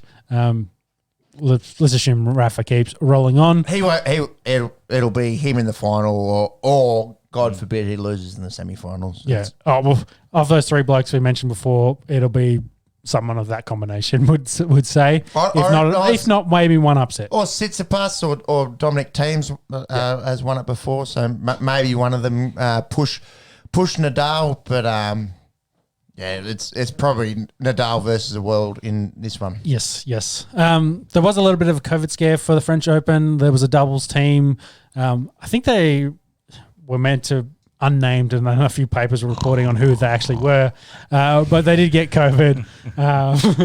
So a little bit of concerns for the French Open, but it's still going ahead as expected. No The biggest concern for for the French Open is that it's run by fuckheads. That's their number one. Once they sort that out, then they can go backwards from there. So of course there was concerns about, hey, we're going to have to postpone and figure it out and blah blah blah. But they've had 2,446, I think was the number of tests of the players and staff. These are the first two positives. So otherwise they've been doing okay. Just remember, if the ball comes near you, duck underneath it. No touching the tennis balls. They might have COVID. No leather poisoning. Yep. Yes. Let's move on to some soccer and let's talk about the Champions League. Yeah, the two teams, me and Macca love to hate, Chelsea and Man City, went at it. They didn't end up in a 10-all draw and kick 50 billion penalties, unfortunately. No, yeah, there was a winner. didn't have to come and miss a penalty. Yeesh. That was good. Chelsea, for mine, the lesser of two evils, win this one. Kai Havertz, his first ever Champions League goal, came at a good time in the Champions League final. City had 60% of the ball, just couldn't get him on target. Yep. Obviously, Frank Lampard axing a few months ago made headlines. Thomas Tuchel, big time win for him, getting the silverware after only 4 months at the helm of the club. Yep. People need to start talking about you've got Ronaldo, you got Messi, and N'Golo Kante. He might win the Ballon d'Or. Like, Let's just you think turn it back? what you're putting Kante with Ronaldo and Messi. Oh, okay. On career achievements, no. On this season, Current Okay, form. sorry. In On the last this 12 season. months, yes. On Thank this- you. on the last Hang 12 on. yeah. Sorry. I only just tuned into the back end of that. Sorry. I'm back. he could win it this year. I think he's a favourite, isn't he? Monks will get that. Damn it. Yeah. Sorry, Monk's good at that. There's a handball Back on to the his- table. From France winning the World Cup to today, he's been amazing. Yeah, indeed. Does that chat- I think he was man of the match in every knockout game. Wasn't Yeah. But I think both semis and then the final, like you literally can't do any more than that. So, and you wouldn't he's not a goal scorer. He doesn't wow you, but he just does everything else in between. Runs box to box. work rate. Yeah. There's that chat. 80% of the world is covered in water. The other 20% is covered by N'Golo Kante. I thought it was Champ Bailey was the original. That was a meme. Champ I mean, wherever you want to go with Daryl it, it's Reeves. all right. Yeah. 80% seems too much. Well, 65%. We'll go with that. Nah, Monks, I'm sure you'll be right. Why are you looking up the odds of the Ballon d'Or? How much water is there in the world? Yeah, how much 70 water yeah. covers 70%. I haven't got odds, but I've got a power ranking. what's that? We'll go on. So we've got Kante is number one, Mm-hmm. So his favourite. Mbappe is 2. Mm-hmm. Well, after On The Euros, Esky. So those losers, Messi and Ronaldo, not even in the top three. yeah, No. dirtbags. What have they ever done? Messi's Where's Pasta. Pilko? 5. Should retire. Lukaku up there. Did you say Messi was 5? Messi was 5. Ronaldo's back at 10. It is the end of the era. It is. And Purely because, fuck, they've been doing it for They're late 15 years. thirties. when we'll look back and go, well, We live through The that. goats. yeah, We exactly. live through that. Exactly right. You won't get that again. You wouldn't think. If they're No. 10 years apart, you go, that was an easy progression and went from one to the Yeah, other. yeah. But Whereas- at the out. same time, Come on, get Conway to 200. He's not gonna get unusual. Euros coming up. We'll have a look at that. It's a 24-team multi-country Moving around. tournament. Yeah, it's not just a host I nation. love the idea of it. Yeah, I don't mind it. I suppose. In 4 countries or 5? No, there's like 12. 12? Oh, there you Yeah, go. it's like I think each of the group stages has got a city Designated, or yeah. two, Okay. that they go with. Tell you what, it's purpose built for COVID. They didn't plan it that way, but it just, For now, there's nothing better than a host country for that. But for what we've got now, absolutely, move it around where we can. move it around. you do love, World Cup, the festival Yeah. the old Euros, but you can't really do that anyways at the moment, so don't mind it. Because if you do, it's like the IPL. They're fucked because it hit one country. So now if you can adapt with it. Duck and weave. Don't know how much COVID's in Baku, Azerbaijan. That's a great segue into the next segment. Hey, Baku is hosting Euro games. I've checked that out. There you go. Yeah, duh. They've got all the money. Inferior potassium there. Yes. To Kazakhstan. there you go. There's a stat for you. Oh, well, it's from, Is it from a that, stat? that great documentary. Fact. Who's fact checked that one? Sacha Baron Cohen et al. I think that probably wraps up on the Esky for this week. We just wanted to mention there is an F1 race, as Peps alluded to, at Baku this week. I think, Monks, that's a bit of a, streets sort of circuit? Street circuit, yeah. Not much else to say. Tight, twisty. Very tight. Look out for turn 8. Mm-hmm. Always cause a little bit of trouble. Other than that, practice should start tomorrow. Tomorrow night, yes. Yep. And then roll into race weekend. Watch out for any slippery gypsies out there. And with that news, I think that'll probably wrap up on the Esky. As we've kind of alluded to, England just got another wicket. They've got 9 of the Kiwis out. Get Devon to 200. Just quietly on the I don't think he's going to get that. the Lord's outfield surface there. It looks that is lawn porn at its finest. Seriously, check out the stripes. Oh my So what is he? goodness. 186. So it's just behind Shika. Yeah. So there you go. Was he I thought he was 189. Oh, I could be wrong. Doesn't matter. 987. Yeah. Regardless, Currently 8th. Regardless, Devon Conway will be in the top 8 8-6. You're all right. debutants ever in Test match cricket. How good. And probably a little bit unfortunate. History. I don't think he'll get to 200. I was hoping Running out of partners. Running out of partners. Can he carry the bat? That's pretty impressive in your first Test match. That wouldn't have happened before. Yeah. God, Mark's look that up. Hopefully they can get to 350, but over 300 is a good score to start here. Wagner needs to survive 4 balls from Jimmy. Well, not bad. No way. There we go. There we go. You never know. Maybe there's a sneaking extra 40 runs in these two. We'll see how that goes. We will report back on how this Test match went next week.